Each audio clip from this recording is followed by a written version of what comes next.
Okay.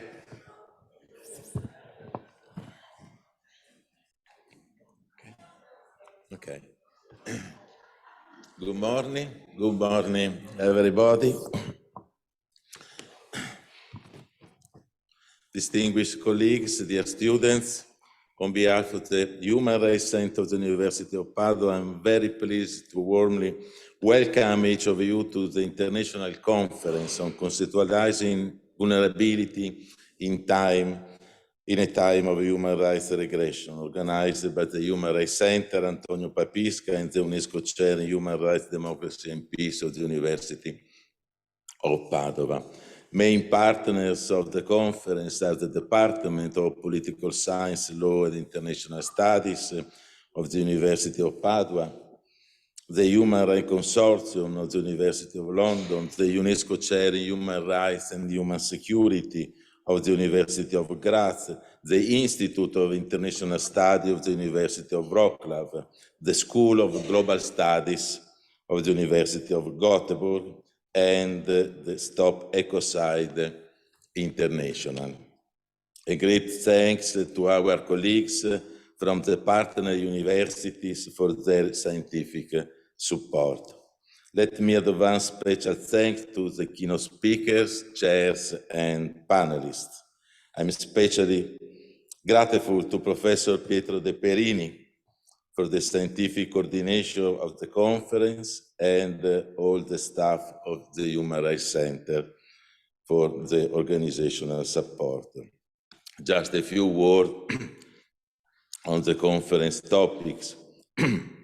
The concept of vulnerability is an increasingly debated concept among human rights scholars, particularly today in a time of human rights regression. The spread of wars and other forms of violence and oppression make the topic of our conference more complex. This circumstance must not, however, weaken the will to discern and the hope of finding the right solutions to stem the current dramatic disorder. The diagnosis, necessarily complex as the current historical moment demands, must not constitute an excuse for not committing ourselves to formulating the necessary prescriptions and taking consequent action. As I often recall in these times, quoting the words of Antonio Papisca, international human rights law is a hard right, but it is a right that has an intrinsic strength of resistance. We could also say that it is a vulnerable right, a right in need of protection and respect in the face of ever more extensive violations by both national governments and transnational terrorist organizations. The concept of vulnerability is increasingly used in human rights law and policy. Some international legal instruments on human rights place special emphasis on the protection of vulnerable groups. I'm thinking, among others, of the additional protocol to the American Convention on Human Rights in the area of economic, social, and cultural rights, the so-called Protocol of San Salvador, the optional protocol to the Convention on the Rights of the Child, on the sale of children, child prostitution, and child pornography, the protocol to prevent, suppress, and punish trafficking in persons, especially women and children, supplementing the United Nations Convention against transnational organized crime, the Council of Europe Convention preventing and combating violence against women and domestic violence. The choice of the United Nations and the regional organizations to adopt the human rights conventions that address the rights of specific groups expresses an awareness that they deserve special attention because of their vulnerability. In some cases, there is the parallel adoption at both universal and regional levels of international legal instruments or non-binding declarations that aim to protect the same vulnerable groups. One example among many is the 1989 CRC and the 1996 Council of Europe Convention on the Exercise of Children's Rights.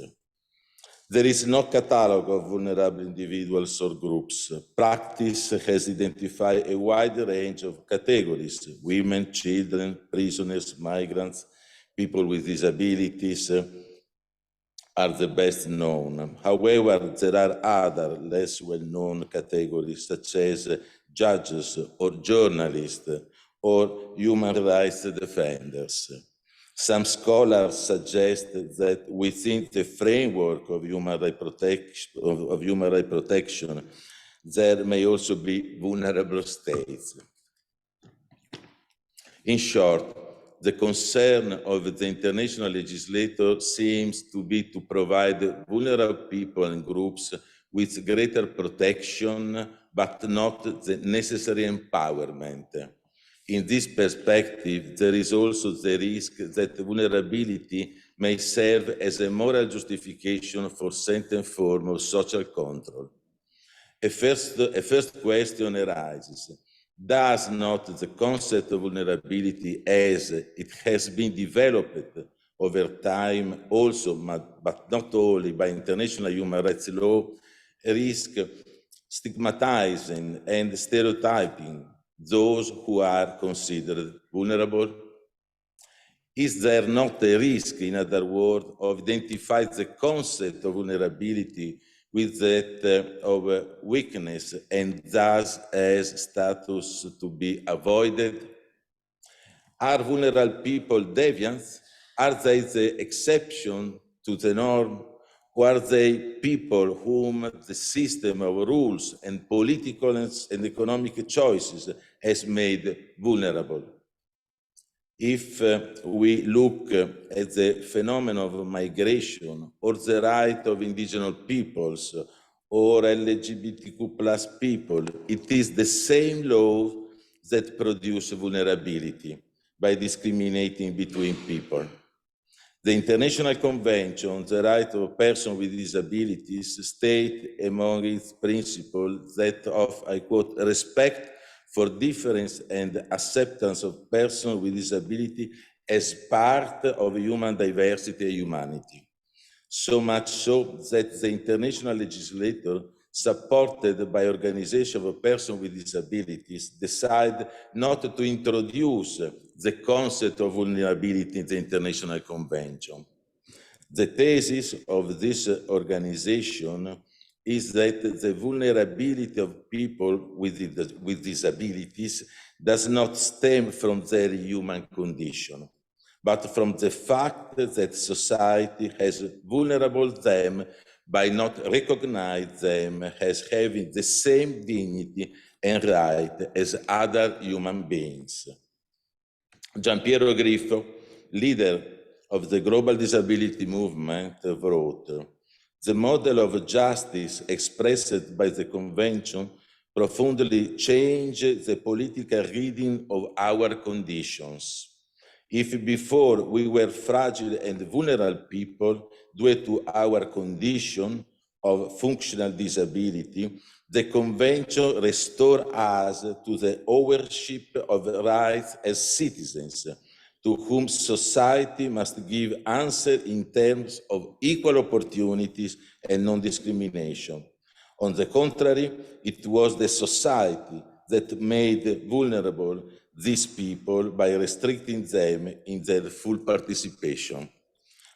Social and environment factors, including barriers, obstacles, and discrimination, can produce impoverishment of people's abilities and performance. Intervening to provide full citizenship in equality with other citizens imply an action of empowerment of people with disability and their families." End of quote. In this perspective, vulnerability and human rights are intrinsically interconnected, and vulnerability is considered an ontological human condition that affects all human beings. In short, is the special protection of vulnerable person and group simply a tool to realize the universality of human rights?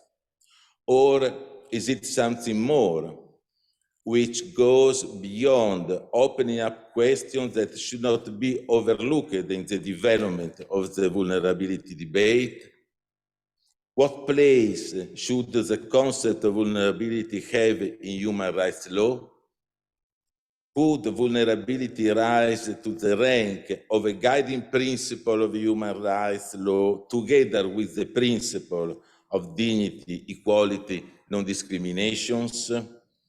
Can the jurisprudence on vulnerability produced by international human rights body help us? So, to this and other questions, the international conference we open today will try to provide answers. What is certain is that as a part of the human condition, vulnerability is a characteristic that will always be present and, if well conceived, can improve the practice of human rights in time of human rights regression. Thank you for your kind attention and wish you a fruitful conference. And now, thank you. Monica Fedeli, I have the pleasure to give the floor to our pro-rector, Professor Monica Fedeli. Monica, you have the floor. So good morning, everyone, and I'm really sorry for the delay.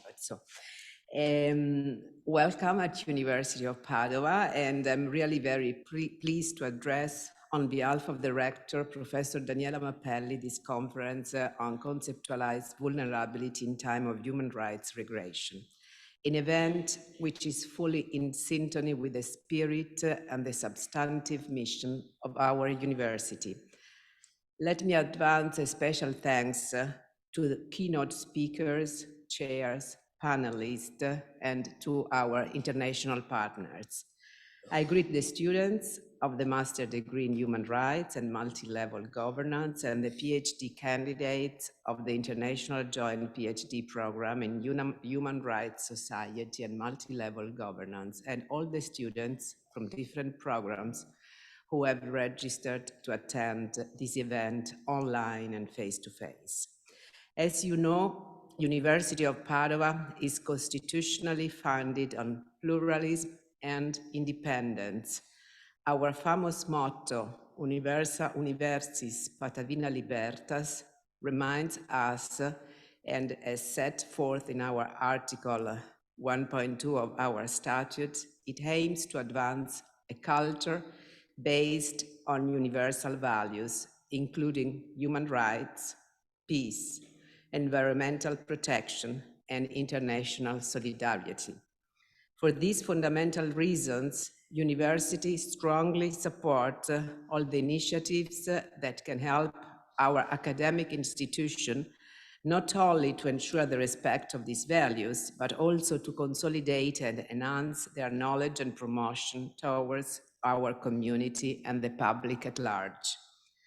I would therefore like to thank our University Human Rights Center, Antonio Papisca, the UNESCO Chair, Human Rights, Democracy and Peace, and their international partner institutions for taking the initiative to organize such an important event, as well as for many other significant activities that the center carries out on behalf of our academic institution for the promotion of a culture of human rights, peace through education and research. The conference is particularly consistent with the fundamental values of our university, as it contributes both to sharing advanced knowledge and good practices and to developing a critical reflection about the concept and a situation that of multidimensional vulnerability, which is widely affected by the many predicaments the world is currently faced and whose different levels of protection sensibly affect the affirmation of these fundamental values on which our academic life is founded. From this perspective, this conference is taking place at a very delicate and significant moment where the values we care for are themselves systematically challenged by a sequence of dramatic international developments, the most recent of which are the dreadful developments in the Middle West, with its inacceptable consequences of the recognition of the basic human rights to the civil population in the area and beyond. These developments are further questioning the capability of the international community to satisfy their responsibility to protect our common humanity and testing the resilience of people directly affected by conflicts, as well as of those working everywhere to promote human rights, ensure sustainable peace and human security, and foster international protection. As we are observing the 75th anniversary of the Universal Declaration of the Human Rights, adopted in Paris on December 10, 1948, and the 30th anniversary of the Vienna World Conference on Human Rights and its plan of action in 1993, it is therefore crucial to continue discussing these major challenges and understand how our shared experience can help successfully tackling them. And I wish this conference to be really successful in providing insights and practice to all of us in this regard. So thank you very much for your attention, and I really wish you the best conference here in Padova. Thank you.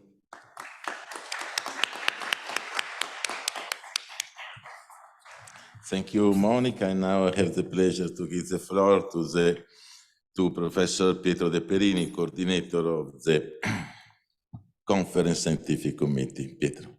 Good morning. Good morning, everyone, dear students, dear colleagues and partners, dear participants. Also on behalf of the scientific committee that contributed to shape this event, I'm very glad to welcome all of you to our annual International Research Conference, which this year addresses the formidable challenge of conceptualizing vulnerability in a time of human rights regression.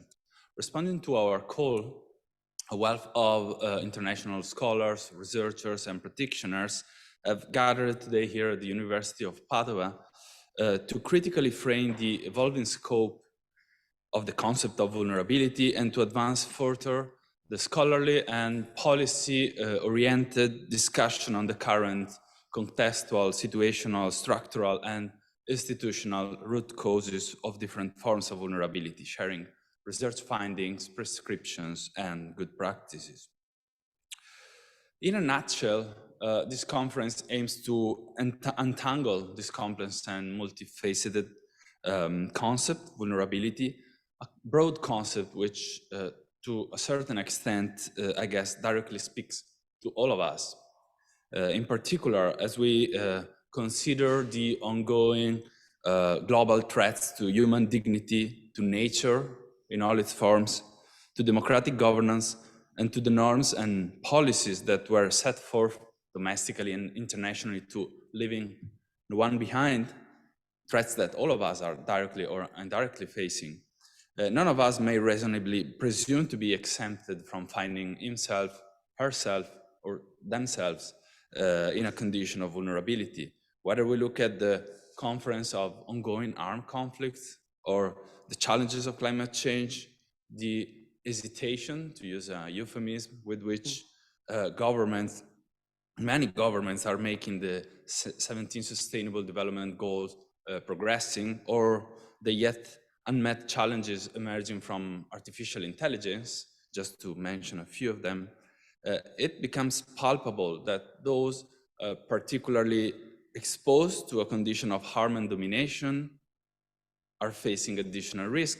And at the same time, the group of those at risk of being vulnerable can potentially be expanded to virtually include every member of the human family, even if due to the persistence of inequality and discrimination, the capacity to tackle this condition remains different.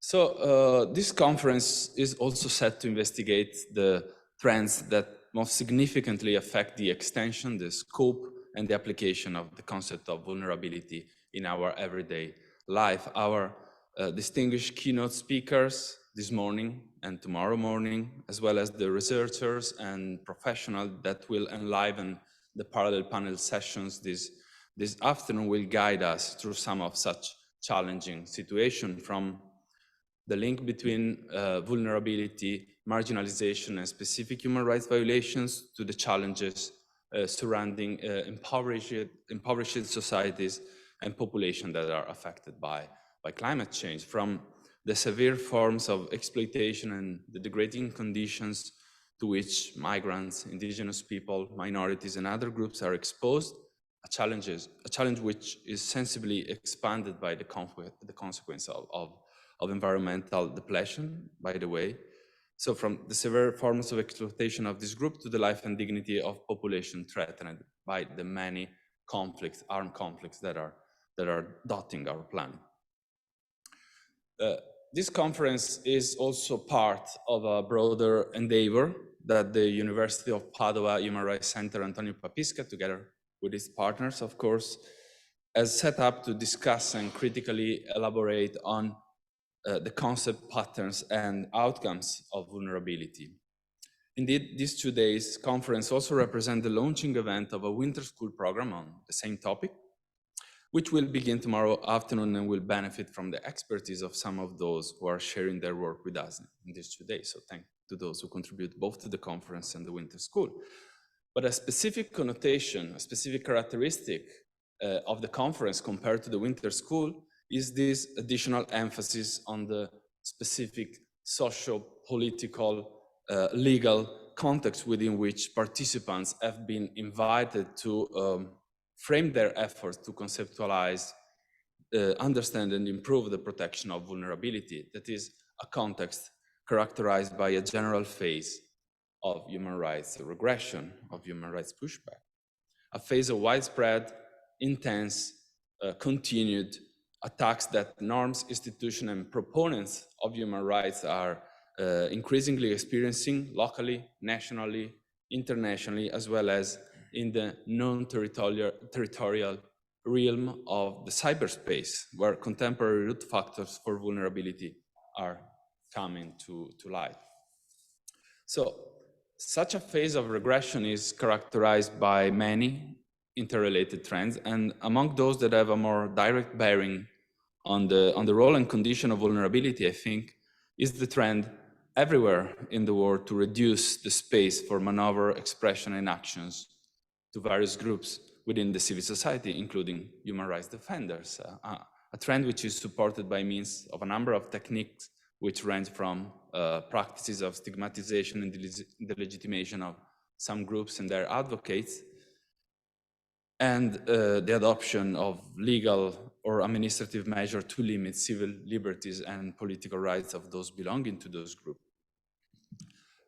Volker Turk, the UN High Commissioner for Human Rights, in one of his recent speeches said that civic space is a human rights issue, is a peace issue, is a development issue, it is a key for sustainable and resilient societies. And I would add, it is also a vulnerability issue. Limiting the space for defending human rights indeed may let the situational root causes of vulnerability expand and also worsen the situation of who is already in a condition of vulnerability, who cannot count on those who strive to address the structural and institutional factor which might have led to their condition. Such a focus on human rights regression is not a novelty, is not a particularly original frame, but it remains a defining feature of our current human condition today.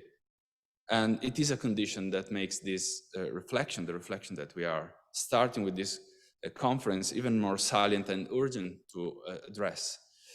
And so my hope and my wish for these 2 days are that through frank discussions and thorough exchanges of professional and intellectual insights, each of us will be able to make a step forward in their understanding and on how to support individuals and groups in different contexts to protect and fulfill their own needs while facing a wealth of insurmountable and intersectional challenges and discrimination.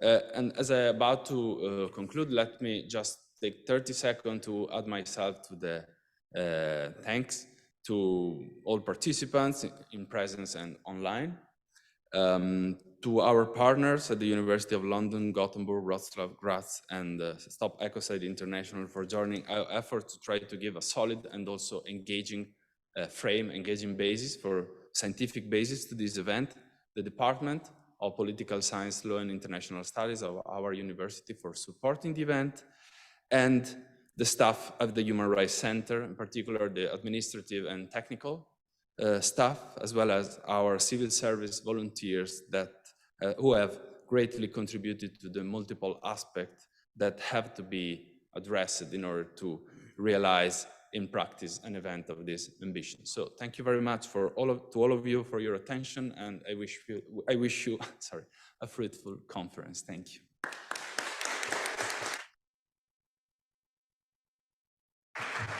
Thank you, Pietro. Now I ask to Professor Pariotti, former director of our department, to chair the opening plenary session. Please, Elena.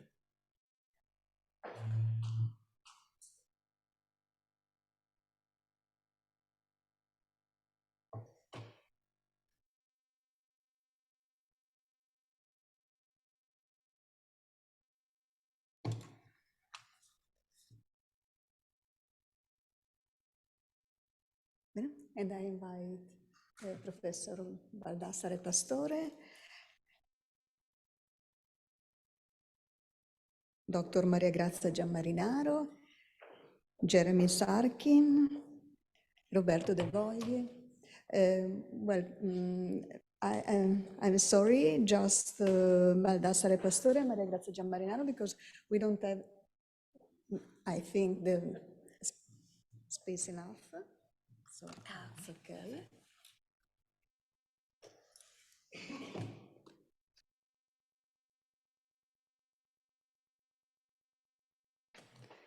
I think that the speaker should sit here in order to have the best registration or transmission online. Okay, so the speaker is invited to speak from here. So please sit there. Or here. Yeah, if you want. Okay. Or if you can.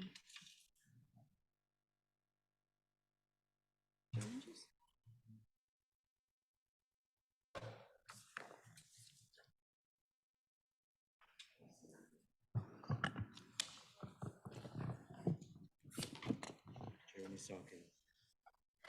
Good morning.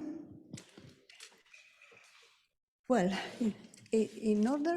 in order to face the theoretical and practical challenges which have been introduced by the speakers who spoke in the introduction part, we have to merge, to put together the analysis of the notion of vulnerability and the inquiry into its practical use in several domains of human rights practice. So the notion of practice is very important in this approach because it is already the result of theoretical elements and practical elements. So in the best scenarios, the notion within a practice, the notion drives the action, but the actions within a practice contribute to shape the notion itself in an open process. So it seems to me that we have to be aware of this openness between the action and the notion we use within a practice. And human rights practice is a very challenging domain in order to observe this interaction, this interplay between action and notion, and to observe how notions are full of cultural, societal, political premises, and how they are the consequences of our cultural, in a broad sense, frameworks. This is why we have sitting at this table both academic scholars and experts in many core domains to observe the practice of human rights, with a special focus on the role of vulnerability within this practice.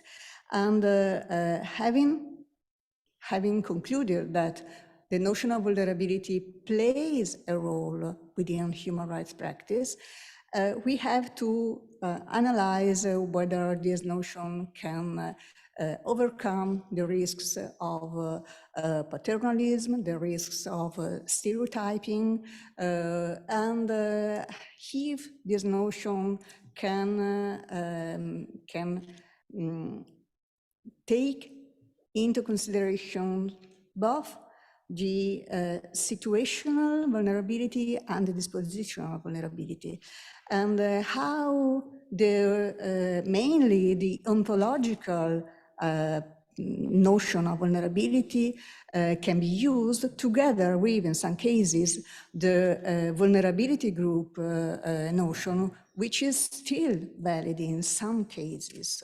But we have to understand in which cases the notion of group vulnerability can be useful, can be helpful, and in which cases we have to give more stress on the notion of ontological vulnerability, which is, of course, the main idea of vulnerability we have to use.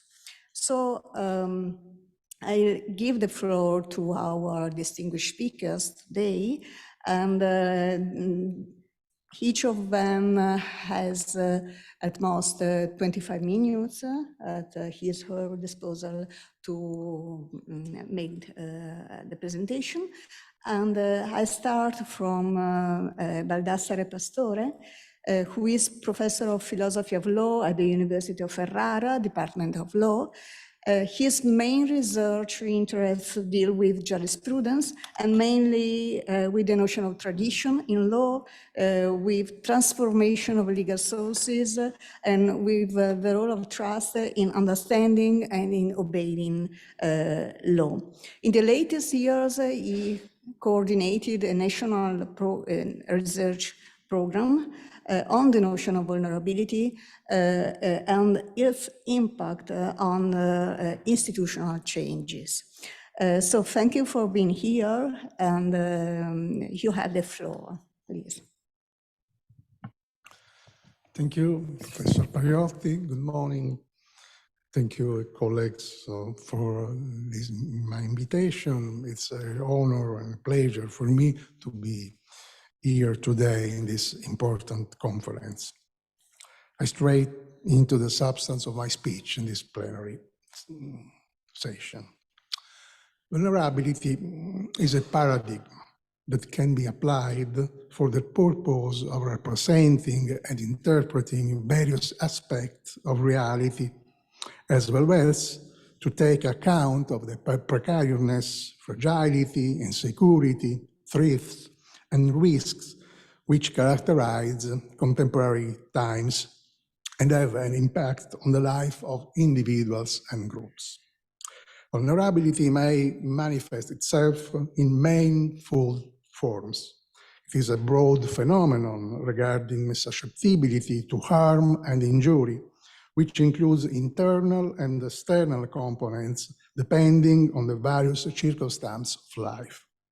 Vulnerability evokes the finite and fragile dimension of human beings, as well as the condition of dependency characterizing the existence of individuals and groups who are exposed to the occurrence of events that threaten their autonomy, integrity, and dignity. The notion has an ontological, existential dimension and a situational, contextual dimension. Vulnerability may in fact be considered as a peculiar, essential trait of human beings, and at the same time as an accidental, variable condition, since it is tied to the moment of an individual's life and the different way in which intersubjectivity relations are structured. Within the latter category, it's possible to identify a subset of situational vulnerability, consisting in pathogenic vulnerability, which includes cases resulting from prejudice and abuse in the interpersonal relations, injustice, oppression, supremacy, and violence produced in the socio-political realm. Therefore, we are dealing with an universal vulnerability and with particular vulnerabilities. Vulnerability may be understood as a container word. A container word used for designating the condition of someone who is exposed to the risk or harms caused by the fact of being a person at mercy of others. Hence, in the sphere of intersubjectivity relation, qualifying someone as vulnerable serves to highlight an inequality among individuals and groups. It is a situation of disadvantage in which some find themselves vis-à-vis others. Such a situation is viewed as unjust and as a phenomenon that requires intervention to prevent it from arising or remedy its consequences. The origin of human rights lies in a moral intention of indignation in the face of injustice. Such rights, in fact, serve to guarantee that denial constitutes a serious outrage against injustices, that which is due to every human being simply because they are human. Human rights constitute a complex cultural phenomenon which may be viewed as a specific social practice connected to legal enterprise, global considered. Human rights constitute a practice that has profoundly impacted in the legal experience, international and national, of our time. The practice of human rights incorporates documents, complex set of rules, institutions, procedures, behaviors, evaluation, interpretation of values and principles. The inherent end of this practice is to protect person in their singularity and specificity, which in the tension between normativity and effectivity requires continuous updating. There are indeed goods that are essential to every human being and which individuals or entity, public or private, may not tamper with, violate, or trample on without committing a wrongdoing. In this respect, human rights represent criteria of justice tied in the expectation of eliminating socially produced suffering. Although their origin is to be found in the moral realms, human rights are not full such until they are incorporated into positive law. They arose in history as a response to the violation of the dignity of human beings as vulnerable individuals. They are legal rights officially recognized by the domestic and international legal systems. However, they claim an axiological superiority that coincides with their normative subordination. The axiological elements places them above and beyond all system of positive law, bringing their critical and corrective power to the forefront. The positivization of rights is the endpoint of the process of argumentation that justify them and enable a specification of the terms of their recognition, as well as their exercise and protection. Here we are dealing with an open list. In this regard, it's impossible a complete identification of the rights connected to the impossibility of an exhaustive enumeration thereof. Just as there is no limited number when it comes in the protection of person, there is no limited number of dangers that need defending against. Here, hence, the practice of human rights is continually evolving. It is not something given once and for all. It must grapple with the repeated, painful denial of human rights, often caught between the rhetoric of proclamations and the rhetoric of reiterations. It is the constant, unheeded appeals to the memory and observance. The practice of human rights developed through non-linear process marked by violations and rhetorical use for multiple purposes, connected to the considerable ambiguities inherent in the language of rights, their proliferation, and the expansion of their content, and biased, cynical, hypocritical assessment resulting in ineffectiveness. We deal with factors that have contributed to the crisis of the age of rights, to the delegitimizing of the culture of rights. From this point of view, the practice of human rights requires effort, vigilance, critical aptitude, hermeneutical congeniality, and a shared pre-understanding. It can be compared to a building that needs maintenance, as well as constant extensions due to the demand for new recognitions and new protections. In this perspective, the reference to vulnerability has applicability from a risking standpoint, where the aim is to identify situations that undermine human dignity, to define rights accurately and strengthen their effectiveness.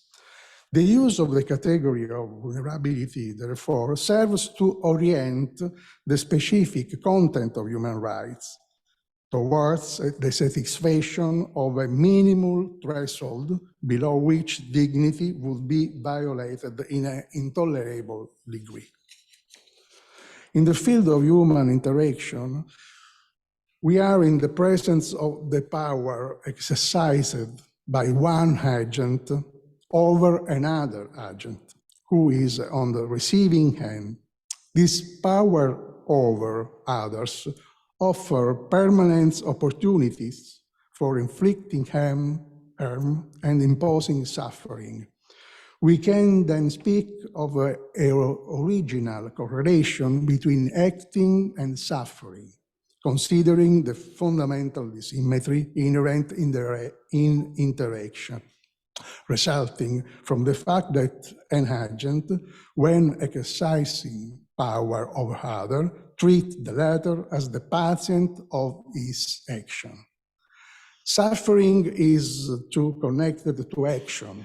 Suffering is not solely defined by physical pain and not even by mental pain, but rather by the diminishment and also by the extraction of the capacity to act and to ability to do, which are felt as an attack against the integrity of the self.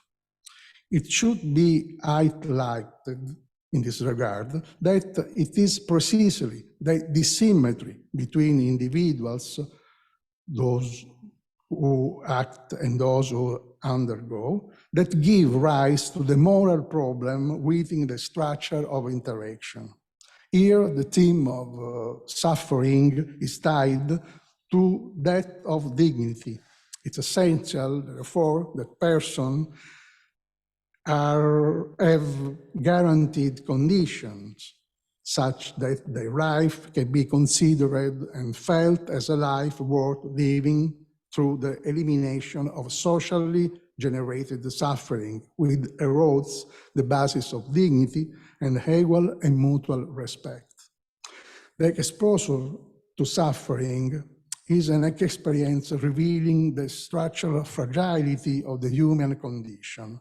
There is a connection between socially generated suffering and the normative argument according to which society should be organized in such a way as to reduce, if not eliminate, suffering that generates exclusion, a lack of recognition, humiliation, degradation. Dignity, in terms of its content and the need it expresses, is the result of understanding what human beings means. It's to be considered starting from the coordinates of existential finiteness and regards what's lacking and vulnerable, such as a human being. It pertains, therefore, to concrete persons, caught in the contingency of their life situation and the fabric of social relations. We may indirectly deduce this, considering the model of offense, humiliation, degradation. These negative experiences have been practically a propulsive force to the notion of dignity as a normative goal. The idea of dignity plays a fundamental, a comprehensive role with respect to the rights listed in and emerging from different sources, and represent a hermeneutic basis for defining the content of such rights and a limit to the possibility of restricting them in the face of intrusions that public authorities and other entities into the individual sphere. Humiliation, exposure to injury harms, the reduction of human beings to an object, a mere means, are situations that produce suffering, violate dignity, and are connected to the condition of vulnerability. The latter is an indicator, vulnerability is an indicator of circumstances that may give rise to consequences which must be counted on the basis of rights. This requires that it is associated with values and principles. All in this matter, it may acquire normative weight. Indeed, vulnerability is not a principle, but rather a fact, a condition, precisely, that take on relevance from a normative standpoint when it is recognized and connected to axiological options. In this context, a fundamental role is played by dignity. Human rights, therefore, can be considered as the result of the convergence of two factors, a normative one, the intrinsic value of every person, and a factual one, human fragility and susceptibility to harm. Human rights find justification precisely in the need to minimize socially avoidable suffering, a suffering inflicted by public powers and private abusers, to protect against the violation, erosion, mutilation, the extrusion of a person's status. They constitute a response in terms of reaction to the threats to dignity, which requires equal consideration for everyone's faith and full respect to their personal responsibility in determining how to live their life. Human rights constitute a particular section of international, supranational, and domestic law, especially following the process of constitutionalization, which have become increasingly interlinked due to their growing osmosis. One might to speak of what is largely a game without frontiers. Rights determine the point of interaction and convergence between the national, regional, and international legal areas. However, we should not ignore the fact that the protection of rights has a hard time finding a place on the agenda of the international community. The present reality appears to be affected by crisis when it comes to the effectiveness of rights. Their protection is not seen as a priority. The priorities today seems to lie elsewhere. States continue to be one of the larger threats to rights, and the dynamics characterizing international relations represent a powerful obstacle to their protection. But not should be, and we underestimate the fact that the violation of such rights is often perpetrated by non-state actors. Among other things, technology and economics, one need only consider, for example, information technology and genetic engineering on one end, and the market left to its natural dynamics on the other, have taken an absolute central role. Therefore, legal normativity, whose legitimizing criterion is the protection of rights, at least within the framework of constitutionalism, state and sovereign constitutionalism, is increasingly carried into question, made subordinate to, if not eroded by, economic and technological interest, expressions of powers that are more often than non-uncontrollable, and whose resistible binding force is enhanced. The implementation of rights is, in many respects, the problem of the authority which oversees them. Rights become practicable and applied only following discussion revolving around them in real situations. Their functioning implies a complementary between the level of their formal recognition with regard to general abstract formulation in legislative documents, typically in the form of principles, and enables an assumption of validity prima facie, and that of their concrete realization in individual cases, which requires an effort of interpretation constrained by the need to observe the core of values they enshrine. The context of their application, too, proves essential for the implementation of rights and their continual reformulations to bring them up to date. It's thanks only to the activity of interpretation of the courts when the focus is on a concrete case that a progressive mapping of the semantic area of rights can be achieved. Therefore, by virtue of court judgments, the criteria for missing action consisting in rights become full of meaning in connection with the concrete existential circumstance and the particular problem they pose. A full understanding of rights may be attained only through their application. Their specific normative significance will depend on the case. when it's required here is an equitable assessment of the need emerging from the situation, which imply an accurate study, accurate study, and an evaluation of the elements characterizing it.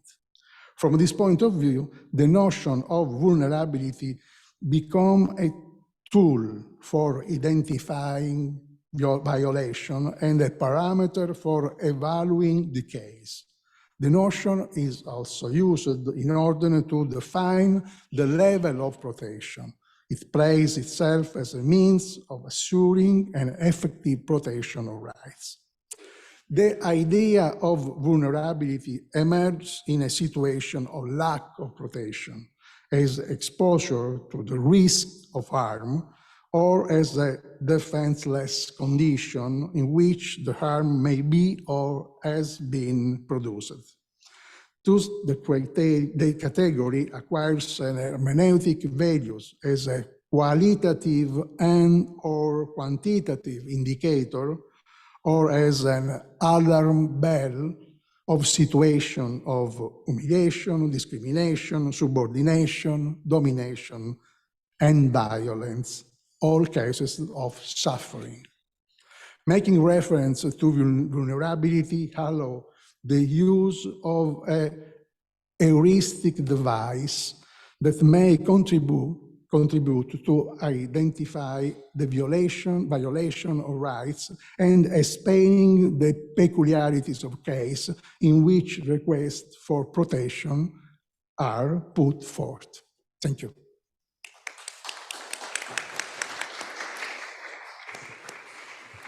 Thank you, Professor Pastore, for having explored the notion of vulnerability in its relationships with the idea of suffering in all its multiple dimensions, and for having stressed that we should not look at vulnerability as a principle, but as a notion able to drive us or drive the application of human rights in detecting human rights violations and in identifying the details of these violations. And for having stressed that in observing the functions of vulnerability, we have to look not only to state, but also to possible violations of rights coming from non-state actors. And so shifting our outlook from the idea of power abuses to the idea, to the broader idea of domination in its several dimensions. So thank you so much for this contribution. And now I'm giving the floor to Maria Grazia Gianmarinaro, who is former United Nations Special Rapporteur on trafficking in persons, especially women and children. And as I think all of us know, she contributed a lot to the topic of this conference with all the monitoring and reporting activities to focus on the operational functions of vulnerability. So is it really true that, as a matter of fact, the notion of vulnerability is applied in concrete application of human rights norms and in human rights implementation and protection according to this desirable model we have heard summed up by Professor Pastore. So this is the first test in order to analyze this framework. So thank you so much, Maria Grazia, and the floor is yours.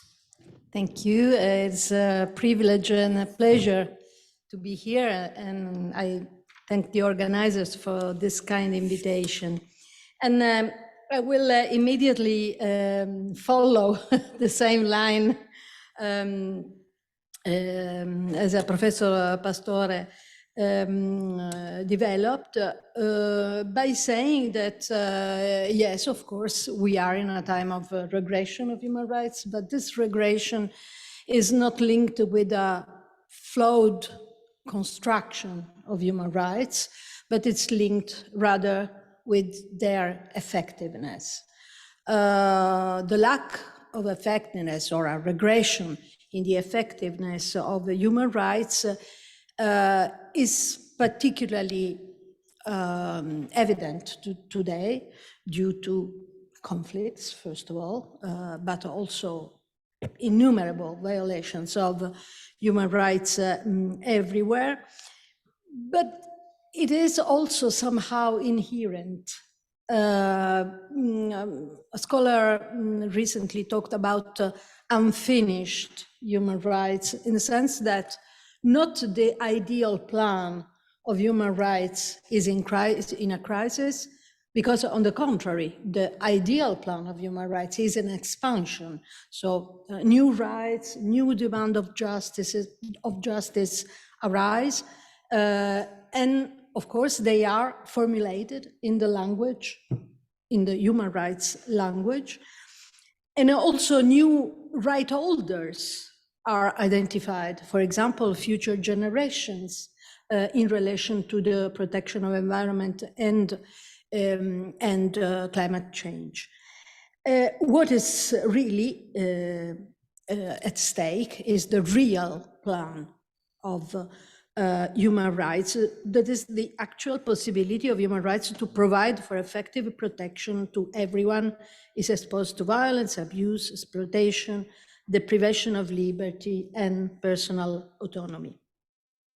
So we are in a permanent process, and that ensuring real protection under the human rights standards. And such a process is undoubtedly of a political nature. The regression of human rights is linked with the lack of political will to implement them in a number of states, countries, regions, etc. But such a process is also powered, fostered by legal interpretation and jurisprudence. And in this process, this is the question we are discussing here in this conference, is what is the role the vulnerability notion can play in this process, in theory, but even more in practice. Of course, as Professor Pastore said, vulnerability is a polysemic concept. There are many meanings we can refer to this word, and some of them are really present important risks.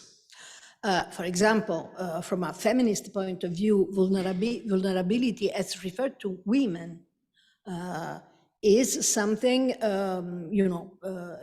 is a patriarchal notion, assigning to women a sort of inherent weakness. And of course, this meaning should be abandoned, although even my UN mandate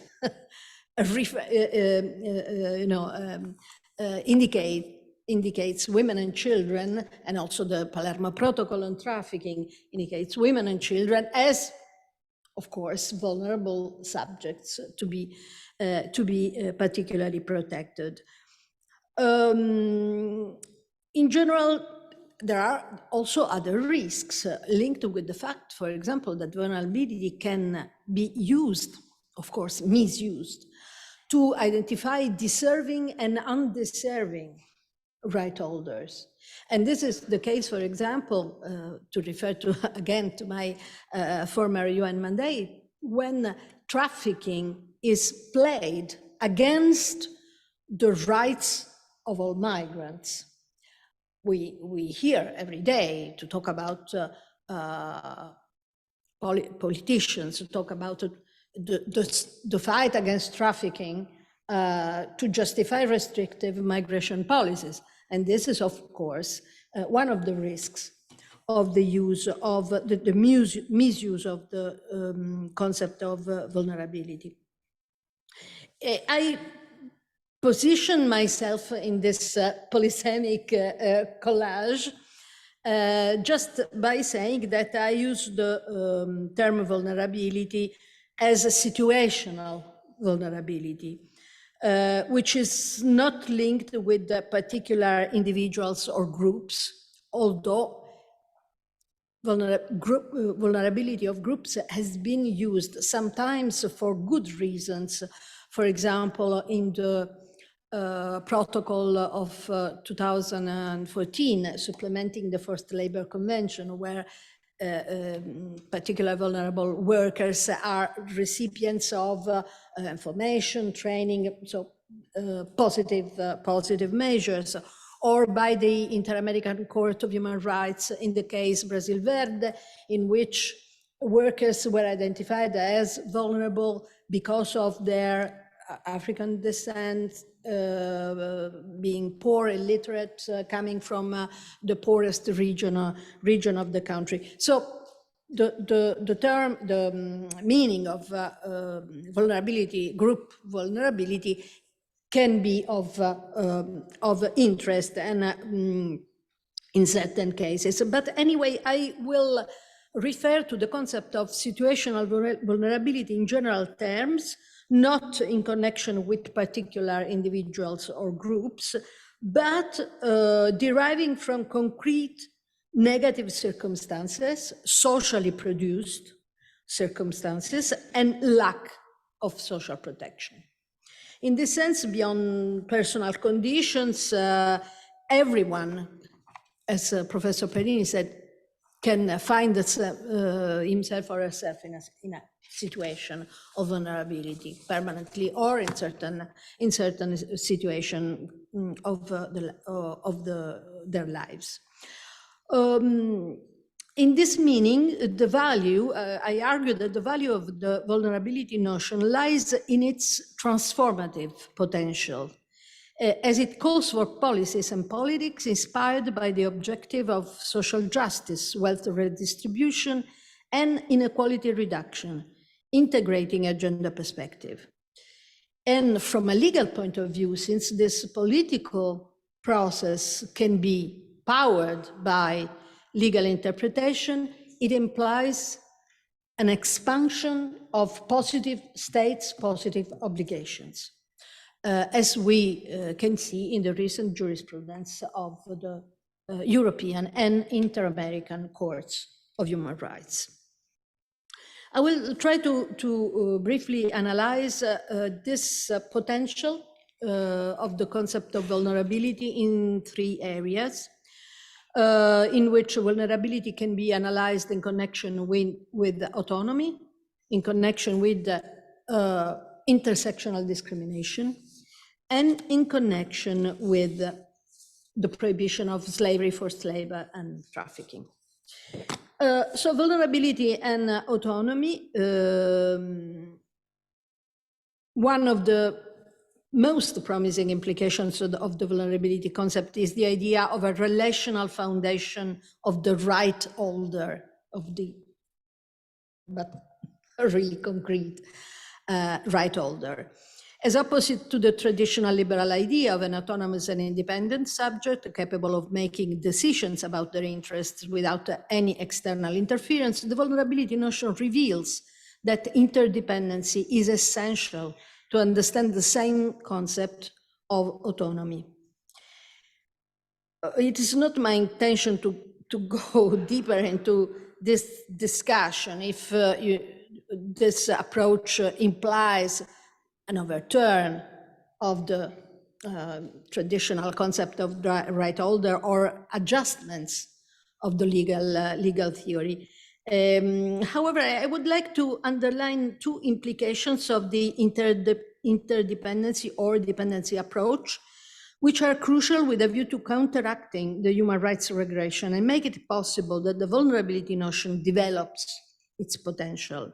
First, the vulnerability approach leads to a notion of relational autonomy, whose legal implications are still to be explored in their thorough dimensions. So of course, the Convention on Disability is a benchmark from this point of view.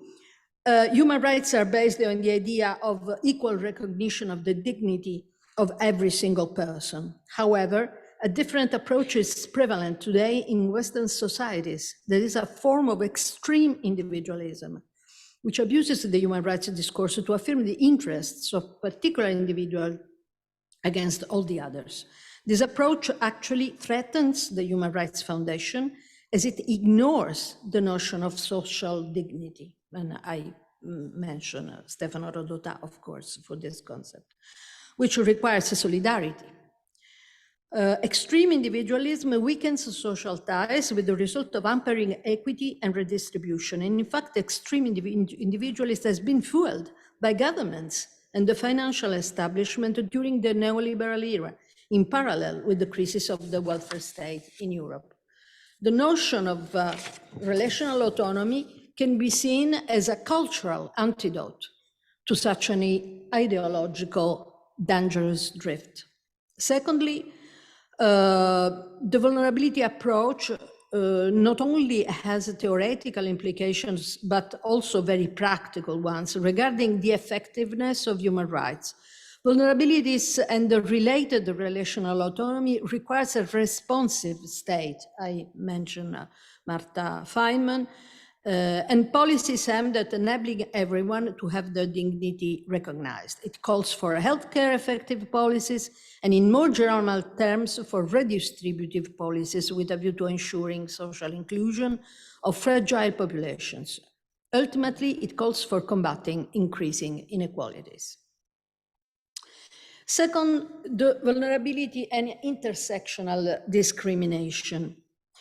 This link has been highlighted by scholars studying anti-discrimination laws and policies from the point of view of structural discrimination, as opposite to anti-discrimination as a remedy in situations in which there is a difference between the treatment of a particular individual and an ideal type. Such studies underline that certain aspects are inherent to social, economic, and political institutions. The race legal studies first paved the way to such an understanding of discrimination in connection with feminist approaches. And of course, the reference is to Kimberly Crenshaw and launch of an ongoing debate about intersectional discrimination. Unfortunately, this approach has been not fully endorsed by the European Court of Human Rights, which has used explicitly this framework just in one sentence, in which the interconnection between race and gender, which is, of course, the original, where intersectional methodology was born. But there is the very powerful sentence of the Constitutional Court of South Africa recently adopting explicitly this approach in a case of domestic work, domestic servitude. Due to its significant heuristic value and in spite of recent criticism, intersectionality today comes out from the context of the discrimination discourse. It is enormous, popular, and still shows its potential. The intersectional methodology has been used to explore the same concept of vulnerability and also the concept of exploitation in the context of labor law, although this is just at a starting phase, this debate. Regarding the human rights discourse, situational vulnerability should be understood as the result of different processes producing multiple dimensions of marginalization.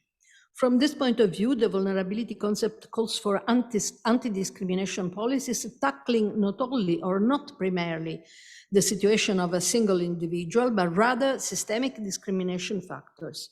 Such factors can also be analyzed as stereotypes.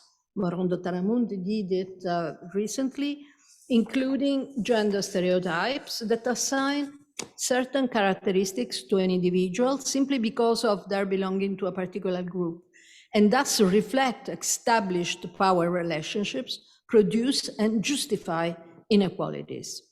In terms of human rights effectiveness, such an approach calls primarily for transformative politics rather than or in addition to individual litigation, addressing discriminatory patterns and inequalities linked with social structures. Finally, vulnerability and the prohibition of forced labor, slavery, and human trafficking. Of course, this is very, very close to my heart because I've been dealing with this issue for many years. In today's world, one of the areas in which there is a clear regression of human rights effectiveness is the existence, persistence, and even growth of exploitation on a massive scale, implying that large populations are deprived of essential means of survival and of any kind of social protection, and thus are excluded from social redistribution. Nancy Fraser's emphasis on capitalism helps understanding the systemic and structural character of severe exploitation and the need to tackle not only the way the wealth is distributed, but also how the wealth is produced. Especially in developed countries, and particularly in Europe, exploitation is coupled with a certain degree of redistribution and social protection measures. However, in Europe and everywhere globally, a broad area of severe exploitation is simultaneously present, involving vulnerable people such as migrants, asylum seekers, and refugees, but not only. What is the origin of such phenomena? Capitalism in the neoliberal version shows a tendency to produce and exacerbate social differentiation and increasing inequalities in the context of many societies. The result is a growth of what Mezzadra and Nisson call edge populations, constantly pushed to the margins, deprived of action and subjected to further violation of their rights in an attempt to cross various borders between poor and rich countries worldwide. Furthermore, edge populations are constantly the subject of a process of inferiorization that can take an overtly racial connotation, as racial and post-colonial studies highlighted, or a more subtle stereotypization based on gender, geographical, national, or ethnic origin, or irregular residence status, or other differences instrumentally used to validate inferiority, such as sexual orientation or gender identity.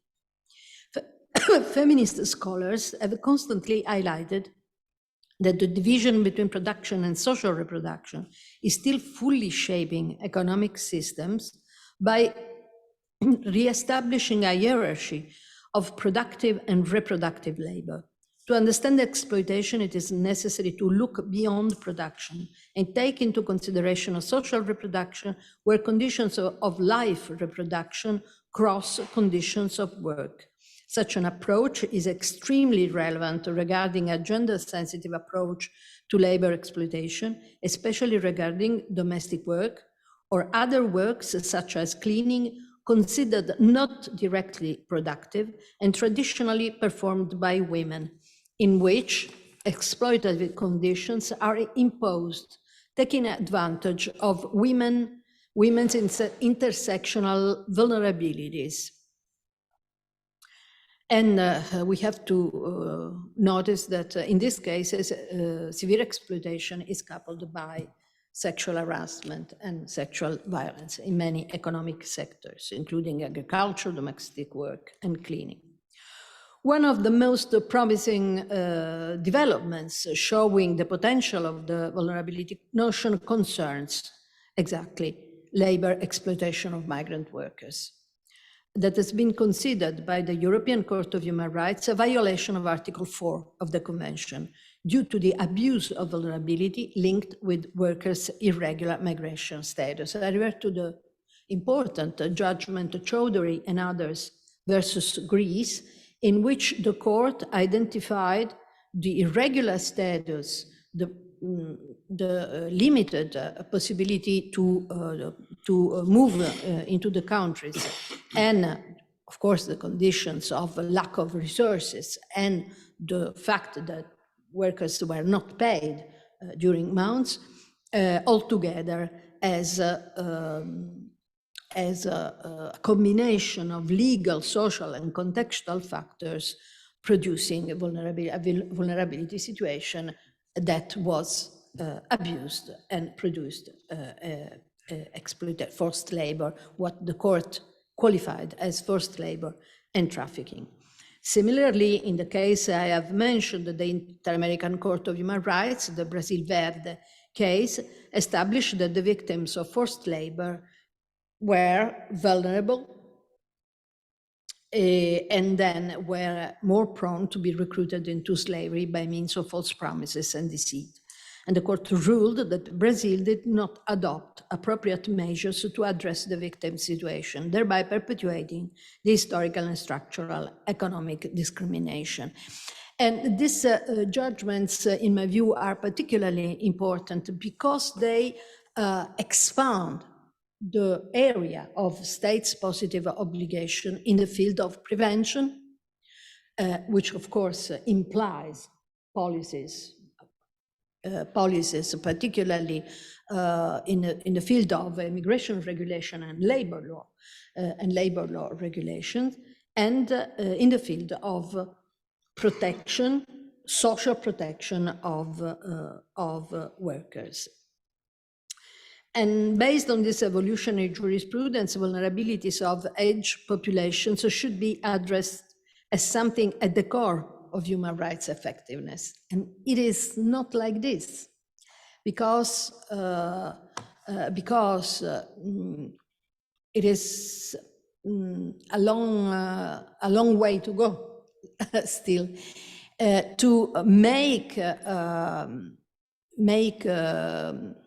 effective the interconnection, the interplay between civil rights and economic, social, and cultural rights, because this is what is needed to advance in the process towards effectiveness. Thank you very much for your question.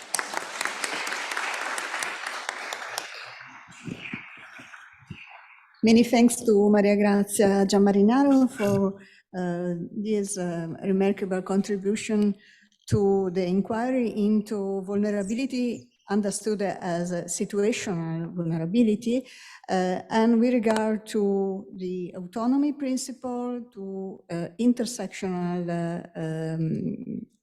discourse, and to the domain of prohibition of forced and slave labor. And it's her conclusion about the long way to go and the need for more effort to make civil rights and social rights really effectively interplay is really important. And as a matter of fact, the international instruments in which this interaction has been stressed are also the international instruments in which the idea of vulnerability is used according to human rights studies in the best way and in the most fruitful way. So this is really an important challenge to face. And many thanks for having analyzed in depth the intersection or the interplay or interactions between the idea of vulnerability and the intersectional discourse, which is another very, very important domain of research and observation. And it is very important if we agree on the idea that relational autonomy is the best idea of autonomy we have to use in these discourses and in this analysis. So thank you very much. And now the floor is of Professor Jeremy Sarkin. I invited him to sit here, maybe, or is it okay for the registration? If maybe yes, maybe Roberto will be, but now you can stay there. You can stay there, and Jeremy Sarkin is professor of law at the Padova University Law School in Lisbon, Portugal. He was the member and chairperson, rapporteur of the United Nations Working Group of Enforced or Involuntary Disappearances. And his remarkable publications deal with many topics, such as transitional justice, equality, and social rights. So thank you for being here, and the floor is yours, Professor Jeremy Sarkin. Thank you very much, and thank you very much to the organizers for inviting me. I actually want to change the focus somewhat, because I want to talk about the need for a new paradigm to deal with vulnerability for civilians in times of conflict and human rights violations. And the sub-theme of what I want to talk about is providing international protection and rights to truth, reparations, guarantees of non-repetition, and justice. This work comes out of a process I've been involved in over the last 3 years. I'm not sure if many of you are familiar, but the General Assembly in June of this year adopted a resolution to create a new institution called the IIMP, the Independent Institution for Missing Persons in Syria. It's the first time ever that the United Nations has created such a mechanism, and I'll talk about it in more detail if we have time. Interestingly, it was adopted by 83 votes in favor, 11 against, and we can guess who those 11 are, but 62 abstentions. In the context of the world we're living in at the moment, that's particularly important. But the particular focus that I want to argue about today is it's the first time that an international mechanism has created to deal with truth. There's no process internationally to deal with those issues. We've touched on the margin some of those processes. We don't have processes internationally to deal with reparations. We don't have processes internationally to deal with guarantees of non-repetition. The only place that we really have processes to deal with issues of vulnerability and mass human rights abuses and issues related to abuses that happen during conflict is as far as justice is concerned. But we know that that's generally quite limited, and the number of people that have been prosecuted over the years has been quite small. So the only area really where the international domain comes in when it comes to dealing with people who have been vulnerable and affected by human rights violations and affected by conflict is really in the justice area. And that, as we know, very few prosecutions, whether it starts at Nuremberg or even the hybrid tribunals, which are the latest kind of process to move forward in terms of dealing with issues of human rights. But the context we need to see those particular issues is that there's been declining peace over the last 30, 40 years. The Global Conflict Tracker, which is one of the indices that tracks global tracking of peace around the world, reports at the moment 27 ongoing conflicts worldwide. And those are characterized generally as worsening, unchanging, or lacking in improvement. There was an article published in the Human Rights Quarterly some years ago by authors called Dancy and Farris, and they say, the International Human Rights Project everywhere is in retreat. Too many of the stack of recent negative events is evidence enough to declare the outright failure of human rights law. And the context is we see, never mind the conflicts between states, the number of intra-states conflicts is also on the rise. You see a world where human rights violations is also on the increase. So we're not talking about conflict anymore, we're talking about human rights violations in the absence of conflict. Freedom House, if we look at their annual reports, report that over the last 17 years, each year, there has been a progression in the number of human rights violations. That, together with a decreasing trend in peace, means an increase in human rights violations, whether during times of conflict or whether in times of peace, let's call it. And overall, there's an inability of the international community to really confront mass crises. So we have major issues. But let's go one step back. If we look at the 20th century, we see that somewhere in the order of 175 million to 200 million people were killed by their own governments. Let me restate that. 175 million to 200 million people were killed by their own governments in the 20th century. The 21st century is tracking those same numbers.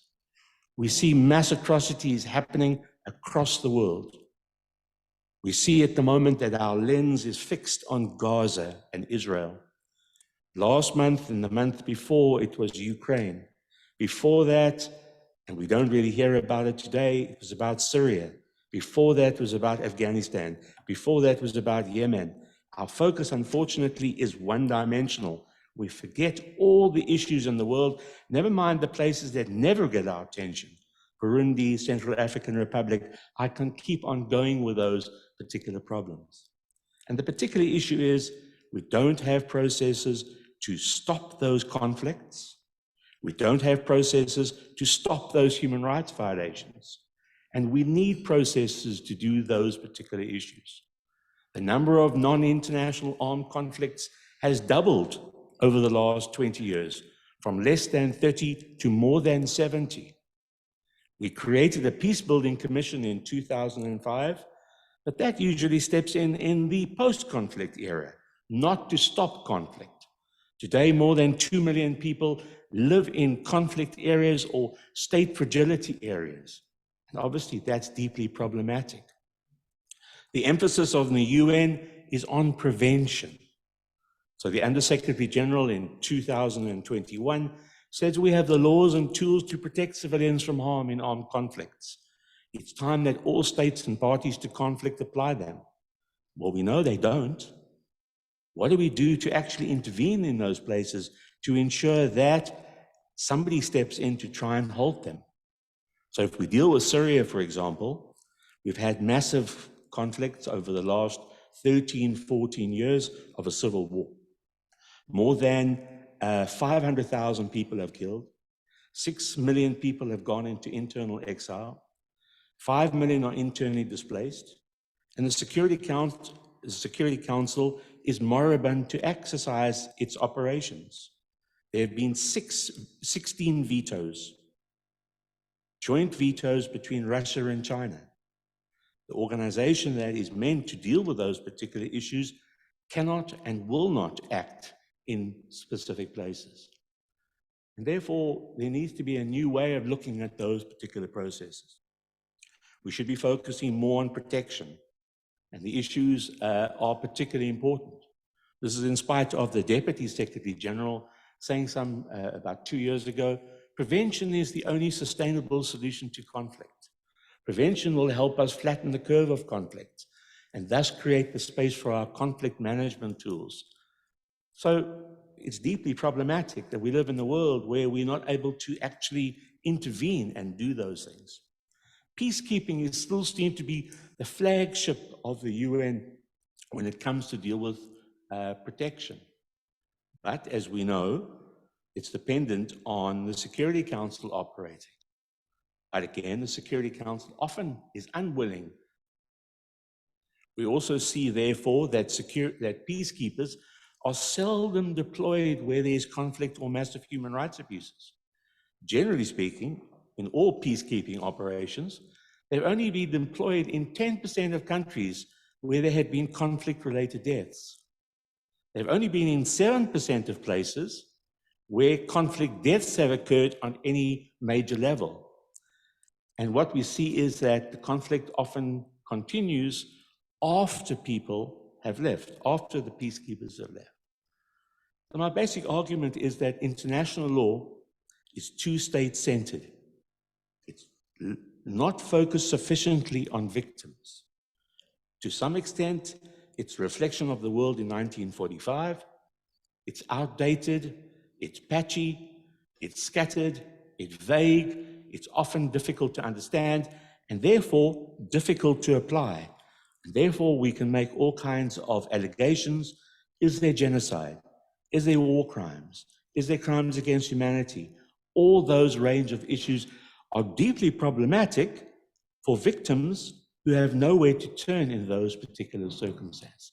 It certainly doesn't provide protection. The argument generally is that victims have to go to their own states to receive protection. Now, the states are often the guilty perpetrators. They often do not want this to happen. They are behind the atrocities. So who stands up for the vulnerable victims in those particular circumstances? As I said, the only processes really to give victims some benefits are those related to justice.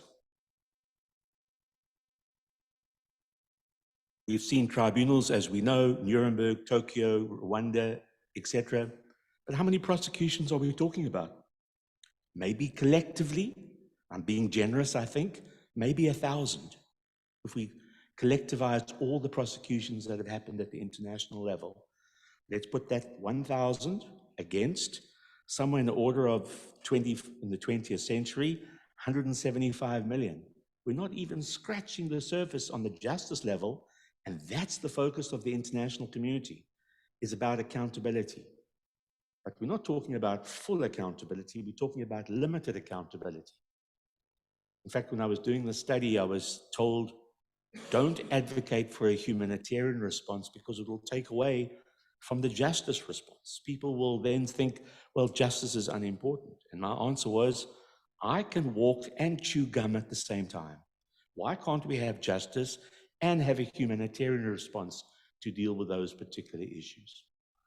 So the critical issue is, how do we move forward in terms of understanding those particular issues? UN Secretary General, the former one, Ban Ki-moon, some years ago said, the brutal legacy of the 20th century speaks bitterly and graphically of the profound failures of individual states to live up to the most basic and compelling responsibilities, as well as the collective inadequacies of international institutions. Now, we don't normally get Secretary Generals who are critical of their own institutions while they're Secretary Generals, but he did. So the question is, what can be done about those particular issues? There was an article some years ago, 2 or 3 years ago, who said that we need to look at vulnerable groups in the context of what's happening with populist movements around the world. And they say that we need to see how issues relating to populism has raised issues relating to which groups are used as a means to achieve electoral support and to achieve the greater vulnerabilization of various groups. They specifically focused on, in their article, on Muslim in Modi's India, Kurds in Turkey, Palestinians in Israel, etc., etc. But the point is that vulnerable groups are often used as a process to engender division, hatred, stereotyping, and all those particular issues. As far as the dealing with human rights are concerned, and some of the things I always say is, I have a caveat because I was a UN insider, as was said, I was a UN special rapporteur. But the critical issue is that I was flummoxed by the situation that my working group had 55,000 cases of enforced disappearances. I left the year that you started, so the issues to some extent have changed, but not to a great extent. The working group today has 700 cases from Syria. But the report that I wrote, which started this process to get towards the General Assembly resolution, says that at least 150,000 and possibly 1 million people have been enforcedly disappeared in Syria over the last 13 or 14 years. People don't go to the UN, and the UN is not able to cope with those issues. When I started at the UN in 2008, we had one staff member to deal with 55,000 cases. But anyway, those cases are not dealt with individually. The source comes to the working group transmits the information to the state, and that's how the process works. There's a transmission of information. There's no searching going on, and that's why this IIMP is an important process, because the first time there will be searches for people alive, people who have passed away. Families will be able to get information as far as dealing with those particular processes. I can go into a discussion on the role of commissions of inquiries, the role of institutions generally within the UN system, but largely they investigate and they report. Their job is not to actually deal with the problem. Their job is not to respond to particular problems on the ground. That obviously means that those cases get left undetermined and without any processes of moving ahead. Now, often I preface what I'm going to say by saying, I know that I'm being ambitious. I know that I'm pie in the sky. I know that I'm reaching to the stars. But at the same time, we should be looking for a better system. We should be arguing that the international legal framework is dysfunctional, and we need a new way forward to deal with these particular issues. There's a lack of political will to do those issues. International law generally is not complied with.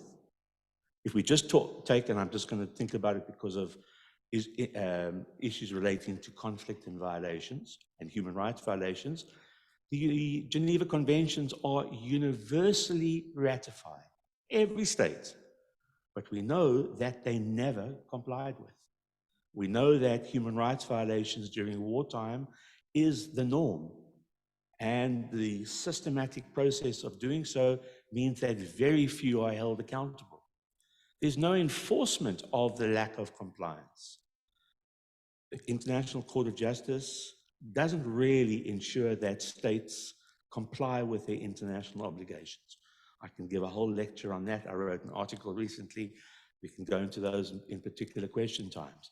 There are many issues on many of the institutions that they do not play a sufficient role in terms of the role that they ought to play. I'm quite critical of the UN, as you can hear. I say it's a paper machine. It produces a lot of paper, but it actually doesn't produce a lot of results. And I'm talking about the political bodies, the General Assembly, the Security Council, the Human Rights Council, etc., etc. I say that the agencies do very well. UNDP, UNICEF, I can go through all 60 of them in terms of them providing fantastic humanitarian work. The International Committee of the Red Cross as well. They do fantastic issues relating to humanitarian responses during conflict times. But the International Committee of the Red Cross has never been allowed to see one political detainee in Syria over the last 14 years. Not once have they been allowed into the prisons where those people are kept. We have other institutions which are also doing work in the area, but are not able to actually change the way that these particular issues come to the fore. We need treaty body reform. I wrote an article in Damien Short's journal some years ago where there was a debate about the treaty body review process. And I argued there that, in fact, the process was about rationalizing them, giving them less resources, and ensuring that they have less time and less able to deal with the human rights violations of the world, where in fact we should be moving in the other direction. We should be giving treaty bodies more powers, allowing them to visit, allowing them to spend more time on each country to make sure that we get the full picture in terms of dealing with those particular processes. We've lost our way as far as the responsibility to protect is concerned. We can have another whole debate about R2P. Certainly after World War II, the mantra was never again. After Rwanda, we heard the same thing. After Srebrenica, we heard the same thing. But we continue in the same way, where there is no real responsibility to protect. We haven't seen a movement to ensure that that type of responsibility is real. What we've seen is a watering down of the responsibility to protect. 2005, it was accepted by the General Assembly unanimously. But over time, we've seen what is now known as responsibility to protect light. Only applies in certain circumstances, only if certain authorization is given, only if certain criteria are met, which means that it's almost never applied. The only time it's really been applied was in Libya in 2011, and what we saw is that that was the death knell of R2P. Russia and China and other countries said, we'll never allow it to happen again because we're too scared about the possibilities R2P might be used against us. So there's a lot to be done and a lot that needs to happen to move our focus to ensure that vulnerable people are really dealt with. Usefully, this IIMP will come into existence in December or January of next year, in 2 or 3 months' time, that is, and we'll see to what extent it's able to actually move the envelope in terms of dealing with vulnerable people. Certainly, I dealt with the issues when I wrote the study and a book I wrote thereafter to say there's much that can be done within the UN system. We don't only have to use the Security Council. The General Assembly can, in fact, establish such processes. The Secretary General has done so in the past as well. The Secretary General has powers which he doesn't always use. The Human Rights Council creates commissions of inquiry and a whole range of other institutions. It can do the same and give it more mandated powers than it presently does in terms of dealing with those particular issues. So my broad argument is to go back, and where I have to end because my time is nearly up. We don't do enough for victims. Those, and I would argue, generally speaking, vulnerability when it comes to victims often is tremendous numbers of civilians. We can certainly classify them into different categories. And certainly minority groups and indigenous people are even at far greater brunt of atrocities around the world. But we need to focus on, well, it's not only justice that the international community ought to be providing, but it's also about the right to truth, the right to justice, the right to guarantees of non-repetition, and fundamentally the right to reparations. We've moved the envelope about the right to reparations, and we now have a declaration. The declaration says that during conflict and times of human rights abuses, victims are entitled to reparations. They do not, however, get reparations generally. There are exceptions. Usefully, the Inter-American Court has been quite good at ordering states. The African Court has come up with 1 or 2 examples recently. But generally speaking, there's a lack of ensuring that those rights, which people have fought for decades, actually have real meaning. And that's why we need to go a lot further in terms of dealing with these particular issues. So for me, the vulnerability aspect is important from a theoretical construction, but we also need a practical socio-legal approach to deal with these particular issues. Thank you very much indeed.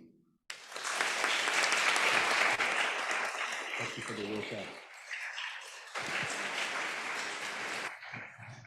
Many thanks to Jeremy Sarkin for having reminded us the real framework in which we have to put the notion of vulnerability, and for having stressed the very general and in some sense structural limits of this framework, the voidness of rules sometimes or procedures to protect the victims, to construe even reparatory paths. Okay, and very important is the conclusion of his speech, because this conclusion tells us that we should use the notion of vulnerability as a theoretical notion to shape and to shape in a new, according to a new approach, this framework. So many thanks. And now the floor is to Roberto De Vogli, who I invite to sit here if Baldassare can change. Thank you. You prefer to stay there, so you can stay here. Thank you. And Roberto De Voglio is associate professor at the Department of Developmental Psychology and Socialization at the University of Padova and member of the academic board of the PhD in Human Rights, Society and Multi-Level Governance. His main research topics from a psychological perspective are, for example, global health, sustainable development, and psychology of power. So let's go to hear some reflection from the point of view of a different discipline and a different research area, which is psychology. So thank you, Roberto De Voglio. The floor is yours.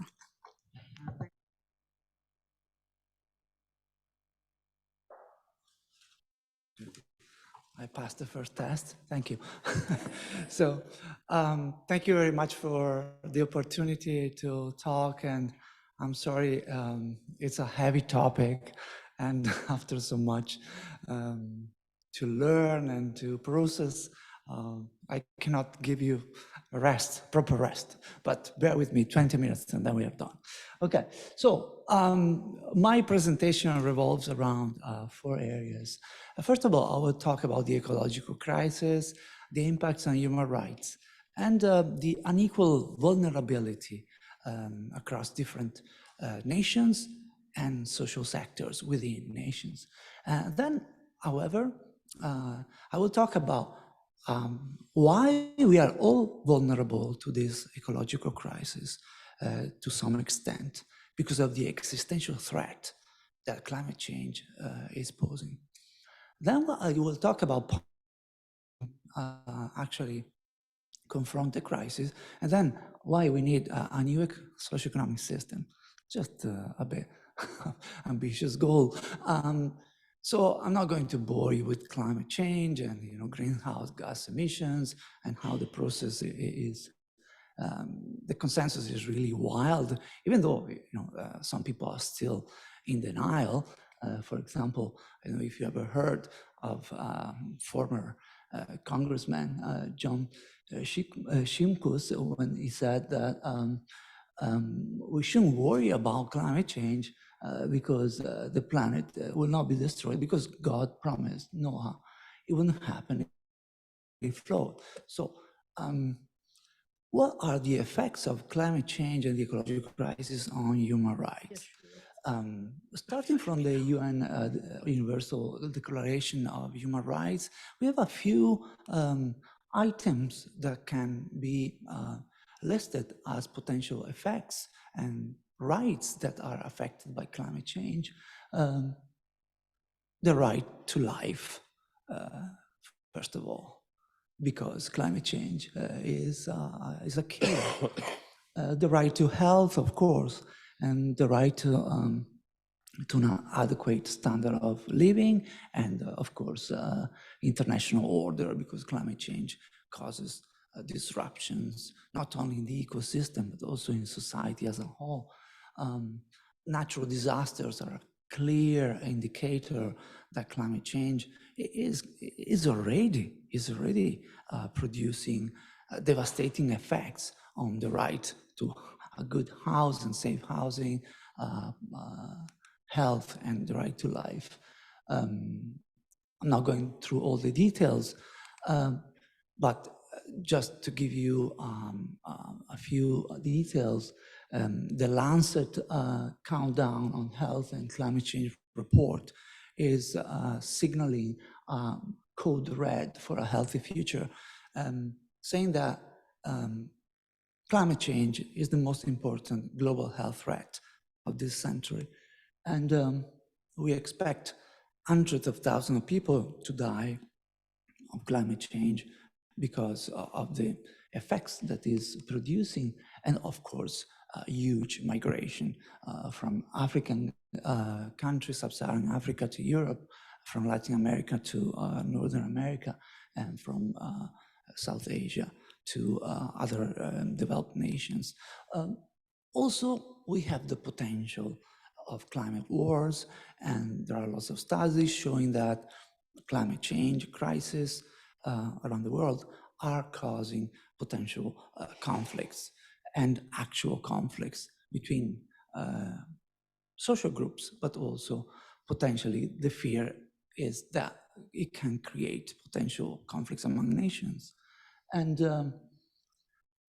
in terms of vulnerability, when we look at those countries that are most affected by climate change, are very different from those countries most responsible for climate change.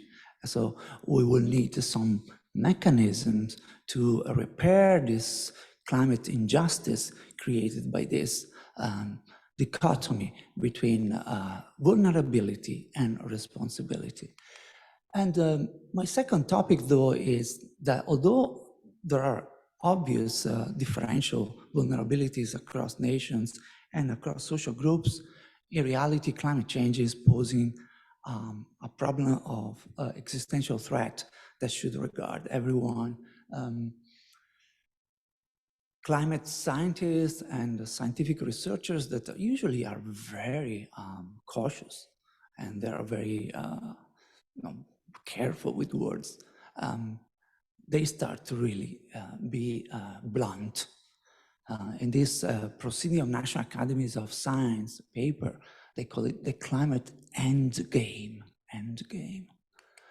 Or here, another paper talk about the existential risk of climate change. And the last intergovernmental panel on climate change is really painting a dark picture of the situation, saying that we have already unfortunately achieved irreversible impacts on the ecosystem. And we obviously are very worried about the so-called tipping points of the ecosystem that are critical thresholds that when crossed leads to large accelerating and often irreversible changes. And there are several of them, and some of them already passed, some are going to be passed, even with the Paris Agreement, and so the concern is really huge. As Patricia Espinosa here put it, we are collectively walking into a minefield blindfolded. And even the World Economic Forum is really concerned about the effects of climate change because what they call the polycrisis that can create. So the fear is also really the collapse of Western civilization. As you know, most extinctions in history were generated by sharp increases of global warming. So this effect of cascade of ecosystem crisis on other sectors of society are really concerning. So as human extinction, as a species extinction are increased, we wonder whether we are also a species under threat, right? We should recognize. In fact, some scientists here found in a study, of course, an estimate, that we have a 1 out of 20% chance of meeting an existential catastrophic outcome with climate change. These two researchers say you will never take a plane that has a 1 out of 20 chance to go down, right? So why are you going to put on that plane our grandchildren and children? So policies to confront climate change, is there any hope? Let's see. So business as usual is really concerning because it will be like a catastrophic scenario for climate change. And the need to reduce annual carbon emissions is really epic. We don't need some policies here and there. We really need a huge and a strong concerted action on reducing carbon emissions. And unfortunately, the increase of carbon emissions worldwide and the increase of temperature have not been affected by the release of reports, conferences, and attempts by the United Nations to stop the process. But guess what? What stopped annual carbon emissions from rising? economic crisis. Oh my gosh. If there is any economist in the room, I'm already in trouble. COVID-19 achieved what 50 years of activism and United Nations report and Kyoto agreements and so on and so forth have not been able to do, with a sharp reduction of CO2 emissions. So we wonder whether we should try to see whether we should have, at least for a transitional period, some either reduction of GDP per capita or a stationary state where we prioritize the climate over economic goals, a blasphemy according to mainstream economics. Well, there is a good news though. Economic recessions are not necessarily related to regressions of at least public health. For example, Japan had years of fall of GDP and continuous increase of life expectancy. The same happened in Finland, the same happened in Cuba. They had a 25% reduction of GDP, these guys, and still achieved increase of life expectancy. Now infant mortality rate in Cuba is lower than that of the United States, though GDP per capita is minuscule compared to that of the United States. Also, when you look at the relationship between GDP per capita, life expectancy, and life satisfaction, at low level GDP, there is a strong relationship. But after a threshold of GDP, the relationship almost disappears. And also we have countries who achieved splendid results of life expectancy with very modest carbon emissions. So there is a way out. And also we have good news from researchers saying that we can convert the entire system to renewable energies by 2050 if you only try hard. Yeah, of course, some serious researcher will say, yeah, but where do you get all these revenues to achieve healthy growth and a transition? I have some proposals. Okay, first of all, let's stop subsidizing our collective suicide, right? Isn't that a good idea? Okay, so every year we give about $7 trillion to fossil fuel industries, which correspond to about 7% of world GDP. Imagine the amount of money going from government, from you, taxpayers, to fossil fuel industries. Okay, let's use this money for the transition, right? And tax the polluters. A report here shows that there are some companies who are largely responsible for most of carbon emissions. If we need revenues to provide economic security during times of recessions, because many people will lose their job, okay, let's tax those corporations who pay no taxes whatsoever. And those ultra-rich individuals who got the best tax rate since 1930, 40. Here are a few examples. So Elon Musk paid 3.27% of taxes between 2014 to 2018, and so on. Also because global emissions, although you hear very often, we are all responsible for climate change. Yeah, in a way.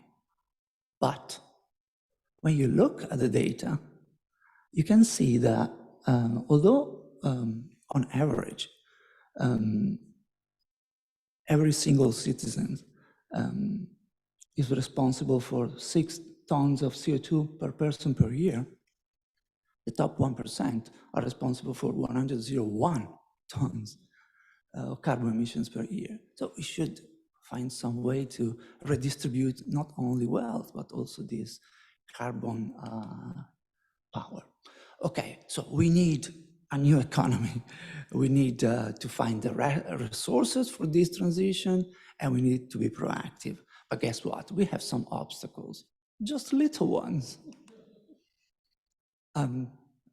So, first of all, without tackling the economic factors that prevent us from having these policies, we cannot afford anything more than greenwashing, and green wishy-washy. Neoliberalism is our main obstacle number one.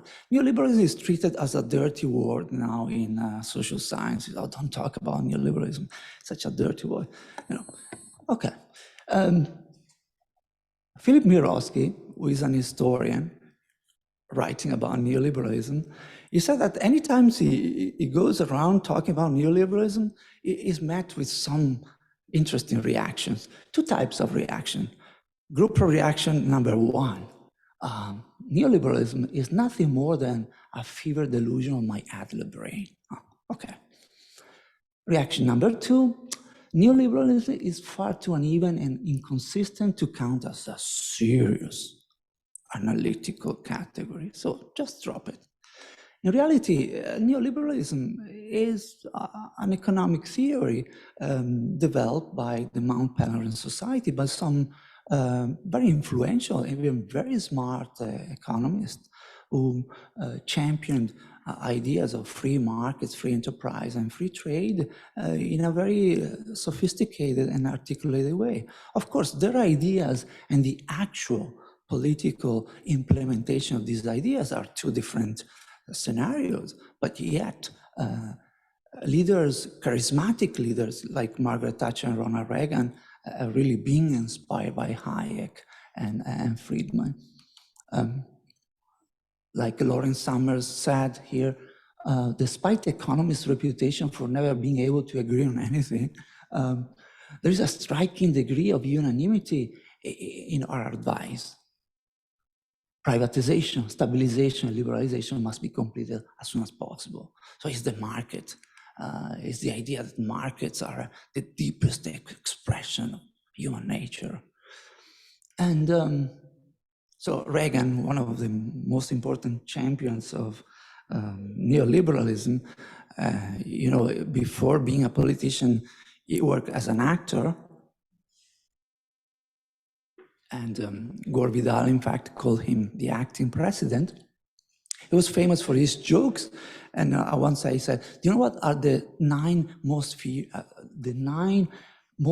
words in the English language? I'm here from the government, I'm here to help. We don't want the help of the government. The government should stay out of the market affairs because it's going to distort and prevent the magic of the market. Just to give you some details, during the negotiation of the Paris United Nations Climate Conference, a leaked internal EU document revealed that European governments have instructed their representatives to oppose any discussion of measures to combat climate change that might be a restriction on international trade. International trade should never be restricted. Don't get me wrong, there are some fantastic economists. There are economists who are really making a difference, and they can, in fact, contribute to human rights, and they can help us with this transition. In fact, some of them have already developed schemes for having this transition. The second obstacle is called economicism. Sorry for the jargon. What is that? Just Karl Polanyi 101. I don't know if you ever read him. The guy is brilliant. The cultural tendency to attribute preeminent importance to economic goals among all human activities. It's not the economy that is incorporated to social goals, but social goals and even the ecosystem that are incorporated to the economic system. Have you ever wondered why there is a Nobel Prize in economics, but not in human rights, in international affairs, political sciences, psychology, sociology, anthropology? Okay, so my proposal, modest proposal, let's say, is that we need to revert the priorities. So the economy needs a place, but the economy also needs to be kept in its place, which is there. The ecosystem is larger and the social system is there in the middle. There are lots of economists that are challenging the neoliberal paradigm, neoclassical economics, doing fantastic job. There are groups like Rethinking Economics, trying to look at new ways to teach economics at the universities and come up with solutions for climate change, inequality, human rights, and so on and so forth. I want to leave you with a positive note. I don't know if you ever read Andrew Sims. He's an activist, a fantastic writer, and also a good person in my view. He decided not to take any plane anymore for conferences. Once I invited him at a conference in Denmark. He's based in the UK, and he came by train. I say, you are my hero, Andrew. He wrote a fantastic book, Cancel the Apocalypse, and he argues that good land exists. Is a nation where well-being is more important than economic growth, and human rights are more important than economic growth, where there is a national plan for good living, where cities are green and produce healthy food. It's a nation where most fossil fuels have been phased out, where health and education are for free, and child and elderly care is subsidized by the state. In good land, the Constitution was written by the citizens. There are laws that establish the protection of the ecosystem. The president donates a large part of his salaries to the poor. Where? There is a place. Okay, there is a dynamic local banking system that goes out of its way to help small businesses. The trade is largely dominated by cooperatives. And the working week is much shorter than in other countries. Okay, now you take me as a utopian, right? This is pure fantasy of my adult brain. In reality, good land exists. All these virtuous examples I just mentioned exist or existed. So our challenge to protect human rights, promote public health and well-being, is to put all these lessons and virtuous examples together.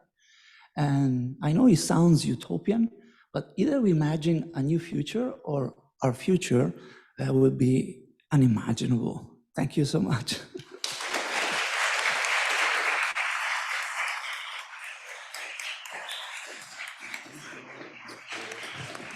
Many thanks to Roberto De Voglio for this focus on ecological crisis and its relationship with economic causes, and for having remarked how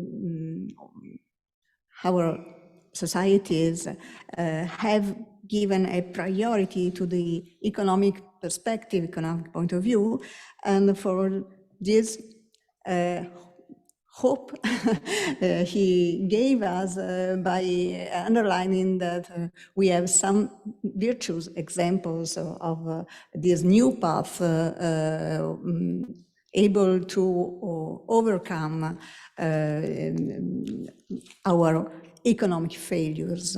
Okay, so thank you so much. Now, thanks to the excellent work done by our speakers, we are perfectly on time, and we have almost half an hour for discussion, which is not so usual in so articulated and complex international conferences, and I'm very happy for that. So I ask if anybody from the public, from the participants, have questions or remarks or want to intervene.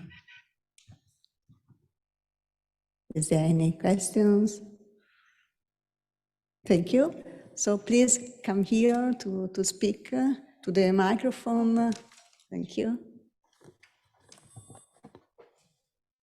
My question is more specifically for Jeremy Sarkin, but if anyone has perspectives as well, I would love to hear it. But in talking about developing these new international systems that are more for intervention and accountability and not just prevention, you talked a little bit about where that could be placed differently within the UN, but do you think that it needs to come from within the UN, or are there other institutions that could develop them? And also, what is the place of civil society in creating those new institutions? Massive question. So I think there are two routes that has to go as far as the UN is concerned. Massive internal reform, change the way the whole system is architecturally driven. As I said, state-centered approach is problematic. We should be maybe having a second house, which is made up of citizens from around the world, to offset some of the politicization of the UN system. There's a lot I can talk about it, and in fact, I wrote a book about exactly that topic, how the system ought to change. Because if we have a Human Rights Council, 47 members, and most of them are perpetrator states, really, how much change are we going to get? We focus in the Human Rights Council, for example, on 1 or 2 states a year in terms of allegations. There's a club which protects each other. When we look at the Security Council, we can talk about wholesale need of reform. The veto has to go, more permanent members, more democratically elected processes. We see how these processes work.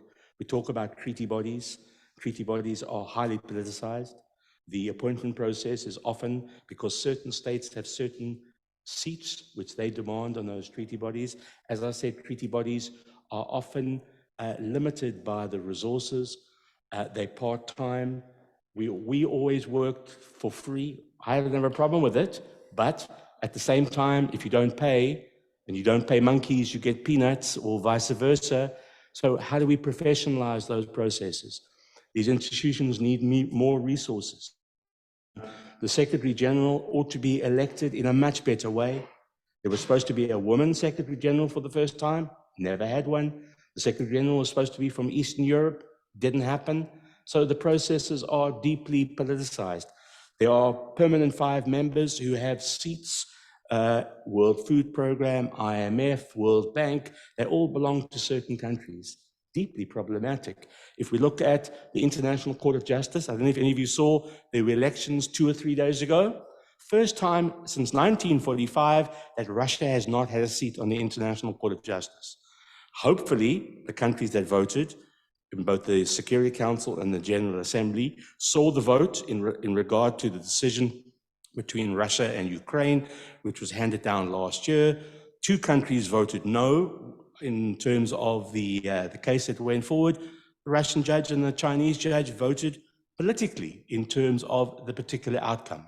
But the permanent 5 have always had a seat on the International Court of Justice, which means that since 1947, when the ICJ was established, they've always been one of the, all the 5, the P5 have had a seat. I can keep on going with the dynamics. The end of my book says, I can't really see this happening. The UN Charter doesn't allow things to change unless it's to the Security Council, and the P5 have to agree. Will the P5 be willing to allow change to happen? The US has said they're willing to have more permanent members, but they're unwilling to drop the veto, and the veto remains a major problem. So at the end of the day, other states at some point might say, the system doesn't suit us anymore, we're going to create a new institution. But will the new institution do any better? I don't know. But the critical issue is we have a deeply politicized system, and we need to find ways of reducing the political role of the institution. Yes, there are other actors that play important roles, and you dealt in your question, regional actors, sub-regional actors, etc., etc. And some of them do phenomenal jobs. As I said in my talk, the Inter-American Court has been very strong. I listened last week to the Inter-American Commission dealing with cases from the United States. And the United States is hardly ever held accountable on particular issues. And that's why I'm talking to you directly. I hear the accent. Yes. I'm actually writing a book about re-examining the global war on terror because we don't really know what happened. And there's been no accountability. So in the broad sense, to finish off, we need a lot of reform. Can it happen? I don't think so, because how do we actually do it? We're not in a crisis situation enough where people will throw up their hands. But we look at what's happening in different things and we realize that unless we change we're going to remain the same, and the theme in relation to vulnerability and vulneralization will continue in the same particular way. But thank you very much for the question.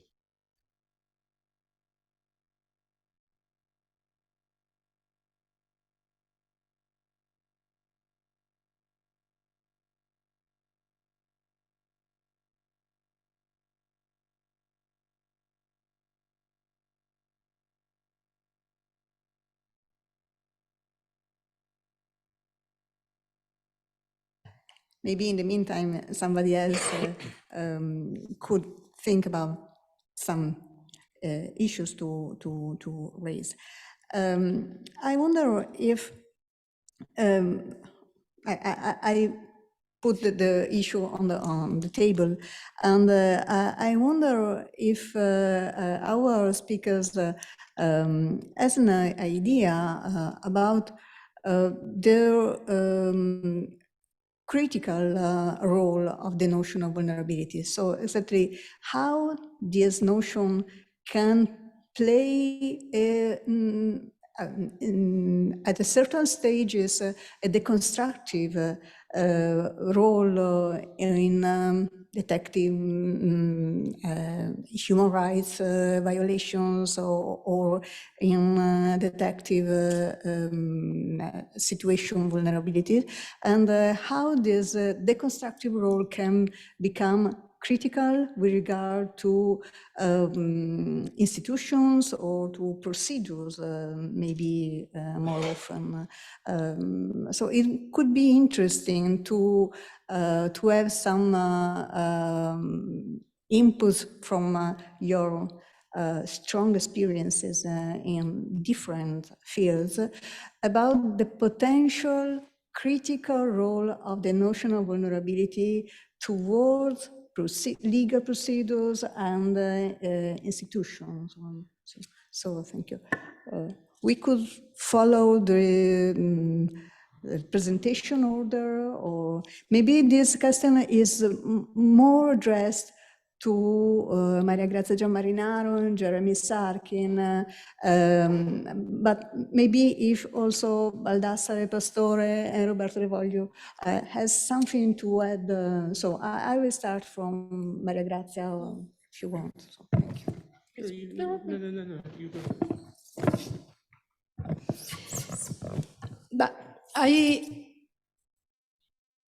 I'm not sure what Professor Pariotti means for the constructive role. If this means to express criticism toward existing institutions, yes, I think so. Definitely, I think so. Because, for example, the position of victims, Jeremy Sarkin was particularly underlining this aspect of, in particular, the UN system. But in general terms, the position of the victim in the procedures and processes concerning conflict prevention, early warning, and peacekeeping and peace building, for sure, this role has been highlighted and somehow strengthened through the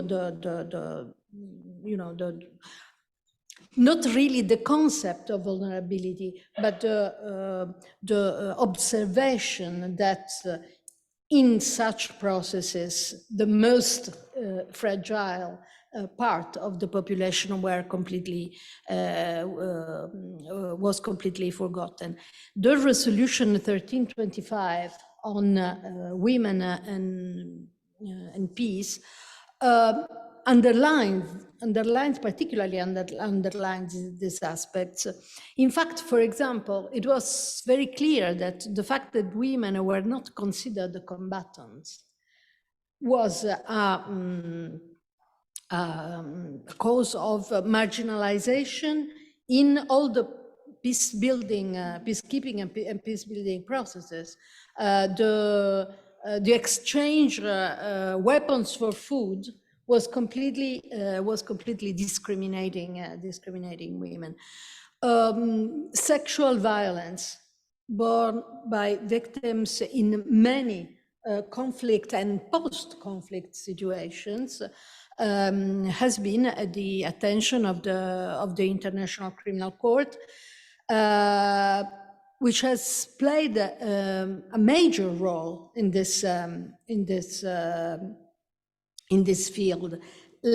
Of course, less visible compared to the prosecution and punishment of warlords or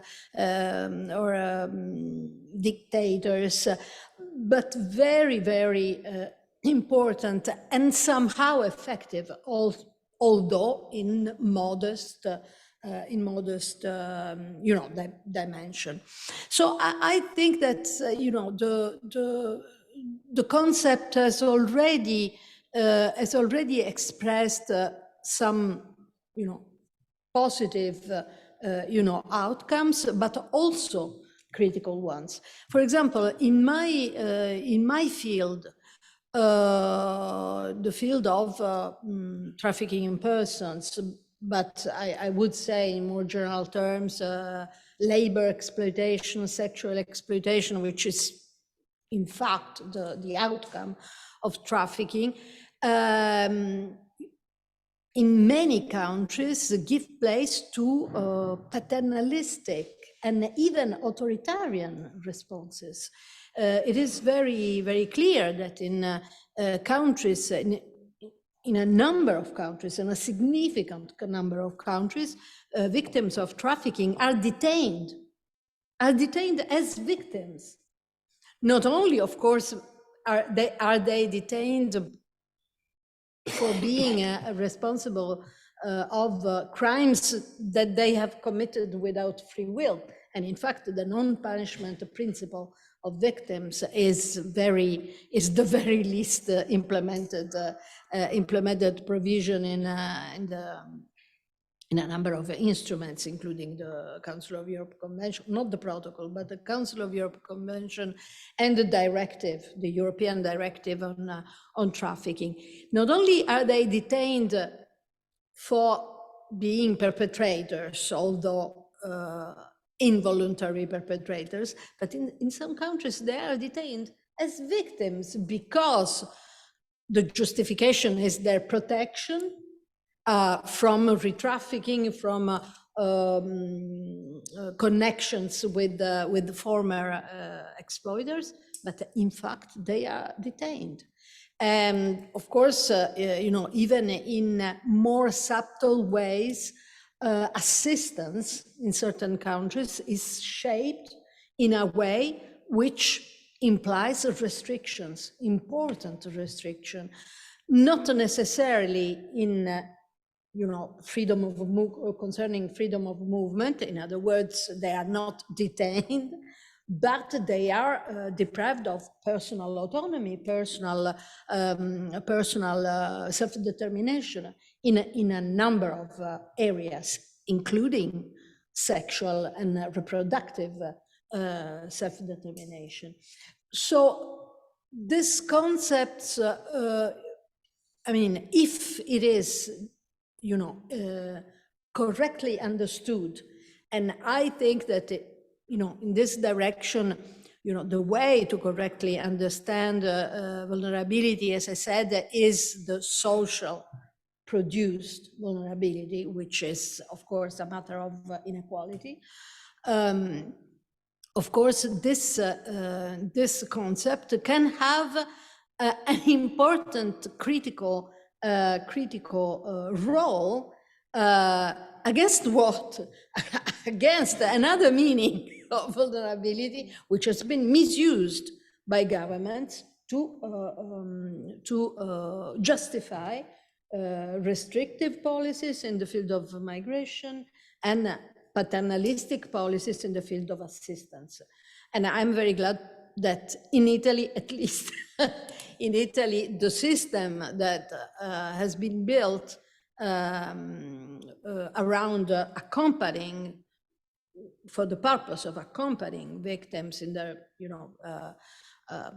in the process of regaining self-determination, has escaped mostly from this paternalistic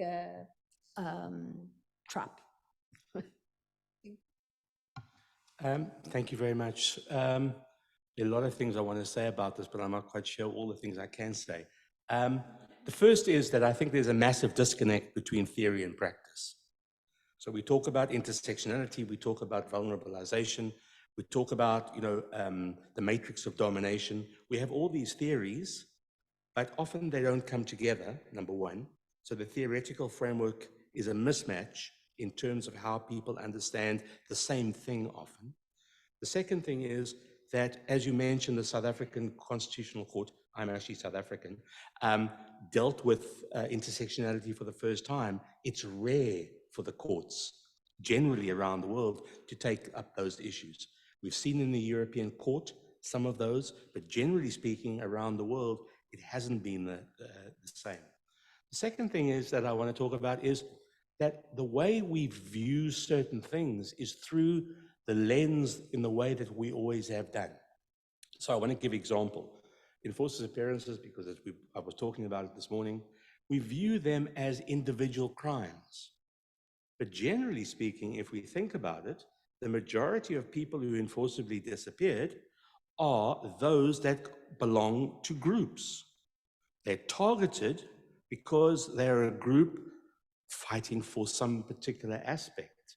Their rights are being violated because they belong to an ethnic group or a racial group or a religious group or a linguistic group, etc., etc.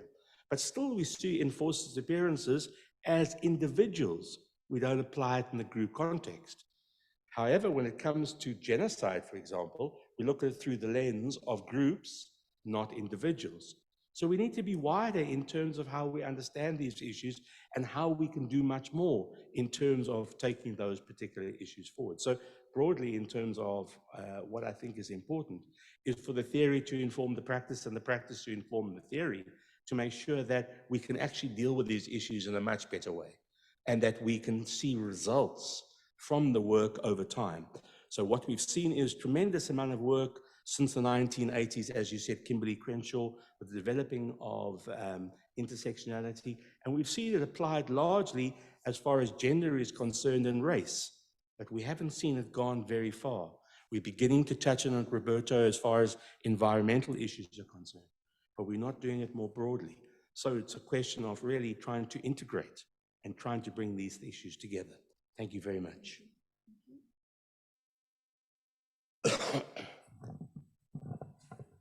Thank you. Just some words. I think that vulnerability play an important role, a critical role regarding the social dimension and the institutional dimension. In my point of view, vulnerability is a concept, is an indeterminate concept. So we must be precise. Vulnerability is connected to political, to the political realm and to legal realm. This is in the modernity dimension, a typical dimension, I think, Hobbes, Pufendorf, and so on. Two, if we think that vulnerability has a critical role, I think we must precise the dimension of vulnerability. In my point of view, this regards the legal and, in particular, judicial dimension.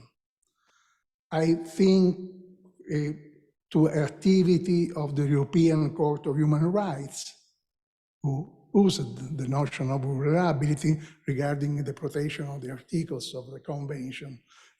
In this sense, in my opinion, vulnerability is a tool for identify violation and a parameter for evaluating the case. From this point of view, vulnerability is a qualitative and quantitative indicator, and alarm bell. If you extend the dimension of vulnerability, this is, in my opinion, a problem. Another important realm is that regarding family, women, children in multicultural societies. This is another example of the use of vulnerability as a tool, as an indicator, as an alarm bell. I circumscribe, diciamo, the dimension of vulnerability to this aspect. The risk is to over-interpretation of the notion. And I think that is not a good service. Thank you.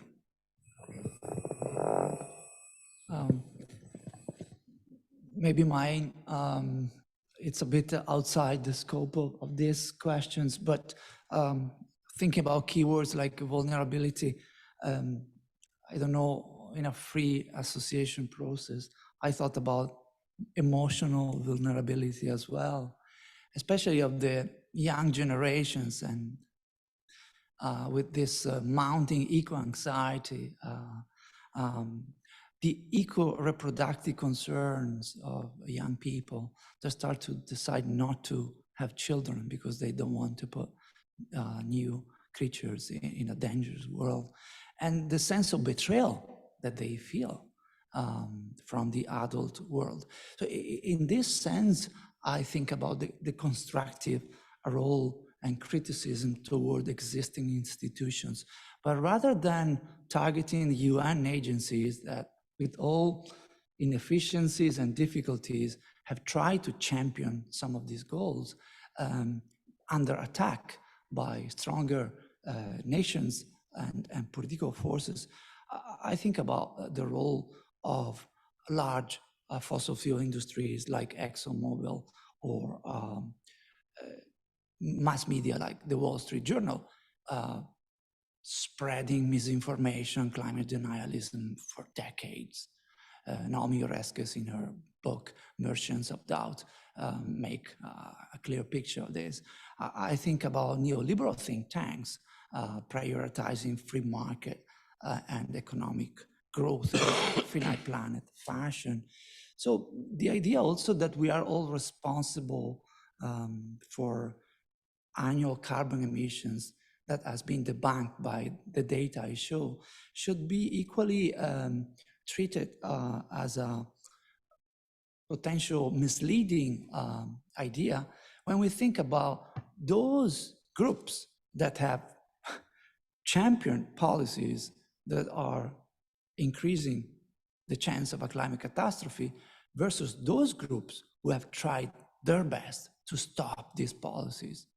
And I'm thinking again about new generations, groups like Fridays for Future, Extinction Rebellion, that in spite of some of the controversial tactics they use that appear to be by media controversial, they seem to be more conscientious than the adult world of institutions that is not acting on time to prevent a climate catastrophe. So that's my 2 cents.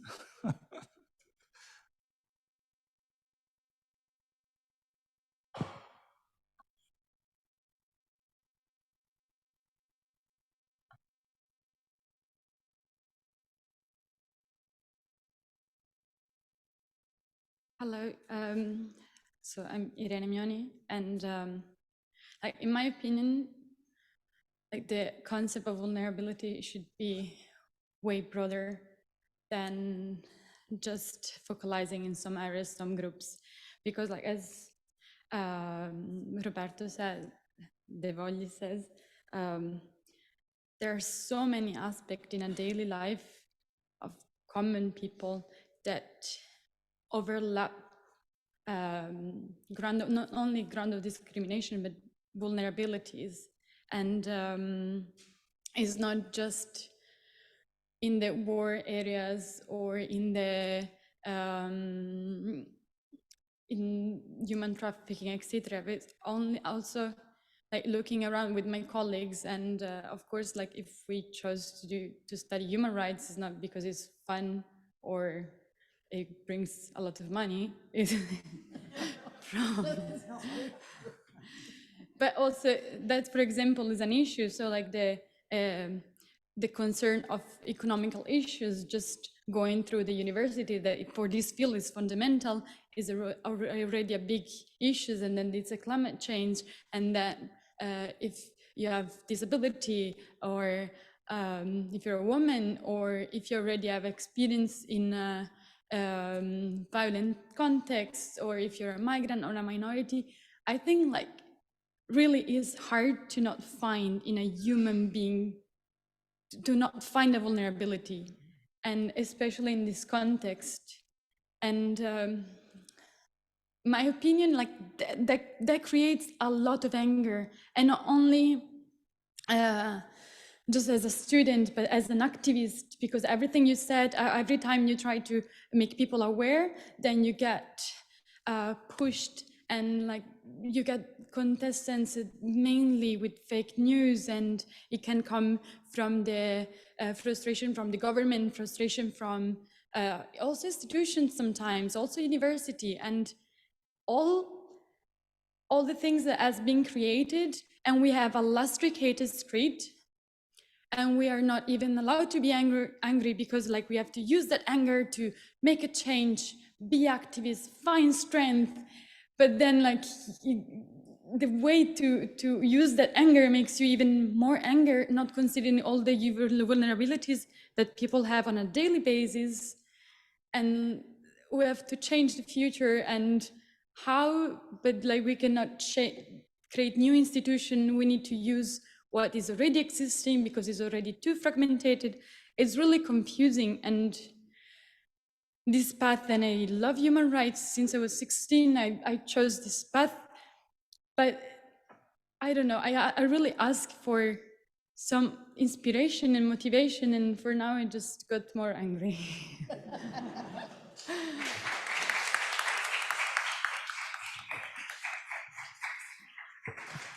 So what I can say, welcome to the club,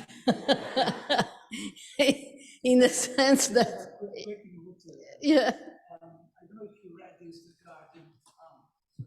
if you read this Guardian editorial based on an actual study saying that, entitled, "Anger is the most powerful emotion by far for spurring climate action, study finds." So it resonates well with what you just said. In the sense that when you fight for human rights, of course you are confronted with disillusions and disappointments on a daily basis, on a permanent basis. And I think somehow that when you deal with this, you have to be aware it's a sort of faith. So you have to believe that something will come out, or something good will come out. And I mean, my generation is leaving to the future generations world, which is not the best place where to live. Somehow, I think that all the fight we have been really activists, starting with May 68. And then we are confronted with a situation in the world in which there are horrible conflicts, carnage, and what we witness. But I mean, human rights have advanced somehow. Their universalism has been acknowledged. What has been called the symbiotic early relationship with colonialism has been somehow understood as something that can be overturned, in the sense that the struggle for human rights is the struggle for freedom against people abusing their power, and this is the same essence of decolonization. So I think that our vision should be always, oriented toward achievements, because there have been achievements, and of course we are confronted with enormous problems: peace, the climate change, the planet at risk of catastrophes. But I think that somehow, also the public awareness of this issue has increased. So we are activists. We will continue to to be activists. And if I can again go back to the suggestion of Professor Pariotti, I really think that the most powerful potential of vulnerability is the construction of the traditional figure of right holder. This idea that there is a connection between the human beings, which is also a criticism toward neoliberal approaches, because of course the individual acting in the free market is the king, and it doesn't need anybody. So this concept of relational autonomy, I think it's very powerful with a view to build a more just, fair society, acknowledging what is our life experience. Everybody experienced even when someone feels a strong tie with their beloved ones, is this dependency? It is emotional dependency, or in certain situations of the life we needed help and we received help. So this is the real life, and I think that vulnerability can help the political system, institutions, and the legal reasoning and the judicial system to become closer to real life. So maybe I'll start off where my colleague finished off and say that maybe law is not the answer to everything. There's much more that can be done in other fields, and we should be looking much more interdisciplinary to solve the world's problems. And vulnerability is one of them. So we should be focusing much more on psychosocial care, which is not really a legal issue, mentioned by lawyers at times. But still, even in the international human rights domain, we still think about rights as first, second, third generation. When we think about vulnerability, we're still thinking about them as civil and political rights. We're not really looking at them in terms of economic issues or gender issues or cultural issues or a range of other issues. So we should be much more interrelated, indivisible, things that we promise that we actually don't do very much. So we should be looking at expanding how we do things. If we go back to what I said in my talk, is international human rights law able to do the things we want it to do? How do we reach to ensure that it can do more and actually achieve the results that it ought to? So one of my things I focus very much, one of the parts of the work I do is on appointments.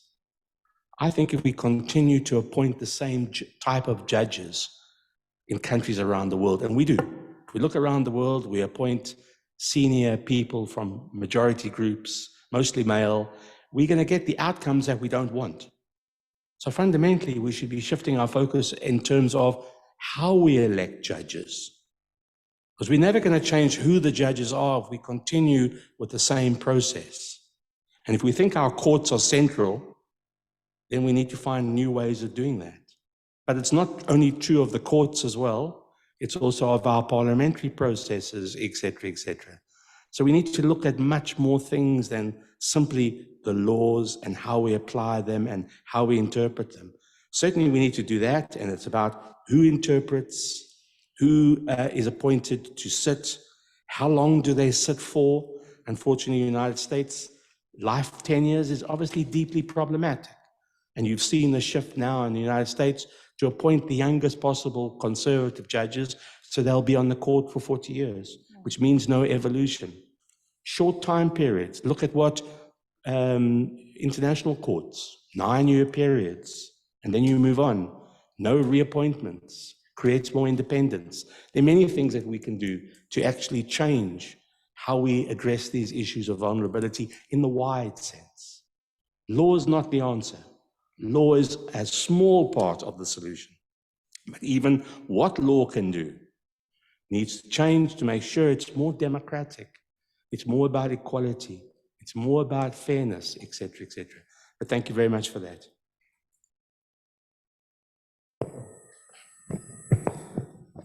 I don't know if maybe I felt that the topic could be related to sense of powerlessness, or feel challenged by the really huge task we have ahead, not just on climate change, but on so many topics. And I still feel a sense of powerlessness myself when dealing with so many difficulties and obstacles. So I try to say what I process when thinking about this. The first thought is changes in society always happen when small groups of determined activists, people considered radicals because they went to the roots. So if you're not radical, you are sort of superficial. They moved together, they pushed hard, and they were considered completely outside the mainstream. And then they became conventional wisdom. Talking about the anti-slavery movement, I'm talking about the women's rights movement, civic rights movements. And so there is a phase of powerlessness that, and the second thought is that, of course, people want to win a cause, right? They don't create social groups or social activism to lose. Yet, I don't think that's the most important driver of that. I think that you don't fight a cause because you think you win. You fight a cause because you think it's the right thing to do.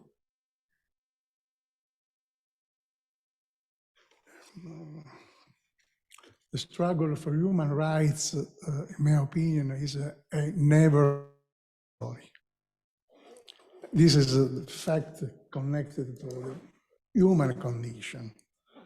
Human condition and connected rights and vulnerability is to consider the fact that rights are a resource for protecting against the evil that human beings inflict one another. From this point of view, rights are to be considered laws of the weakest, an alternative to the law of the stronger, which would provide in their absence, and then is the characteristic, what characterizes our worth.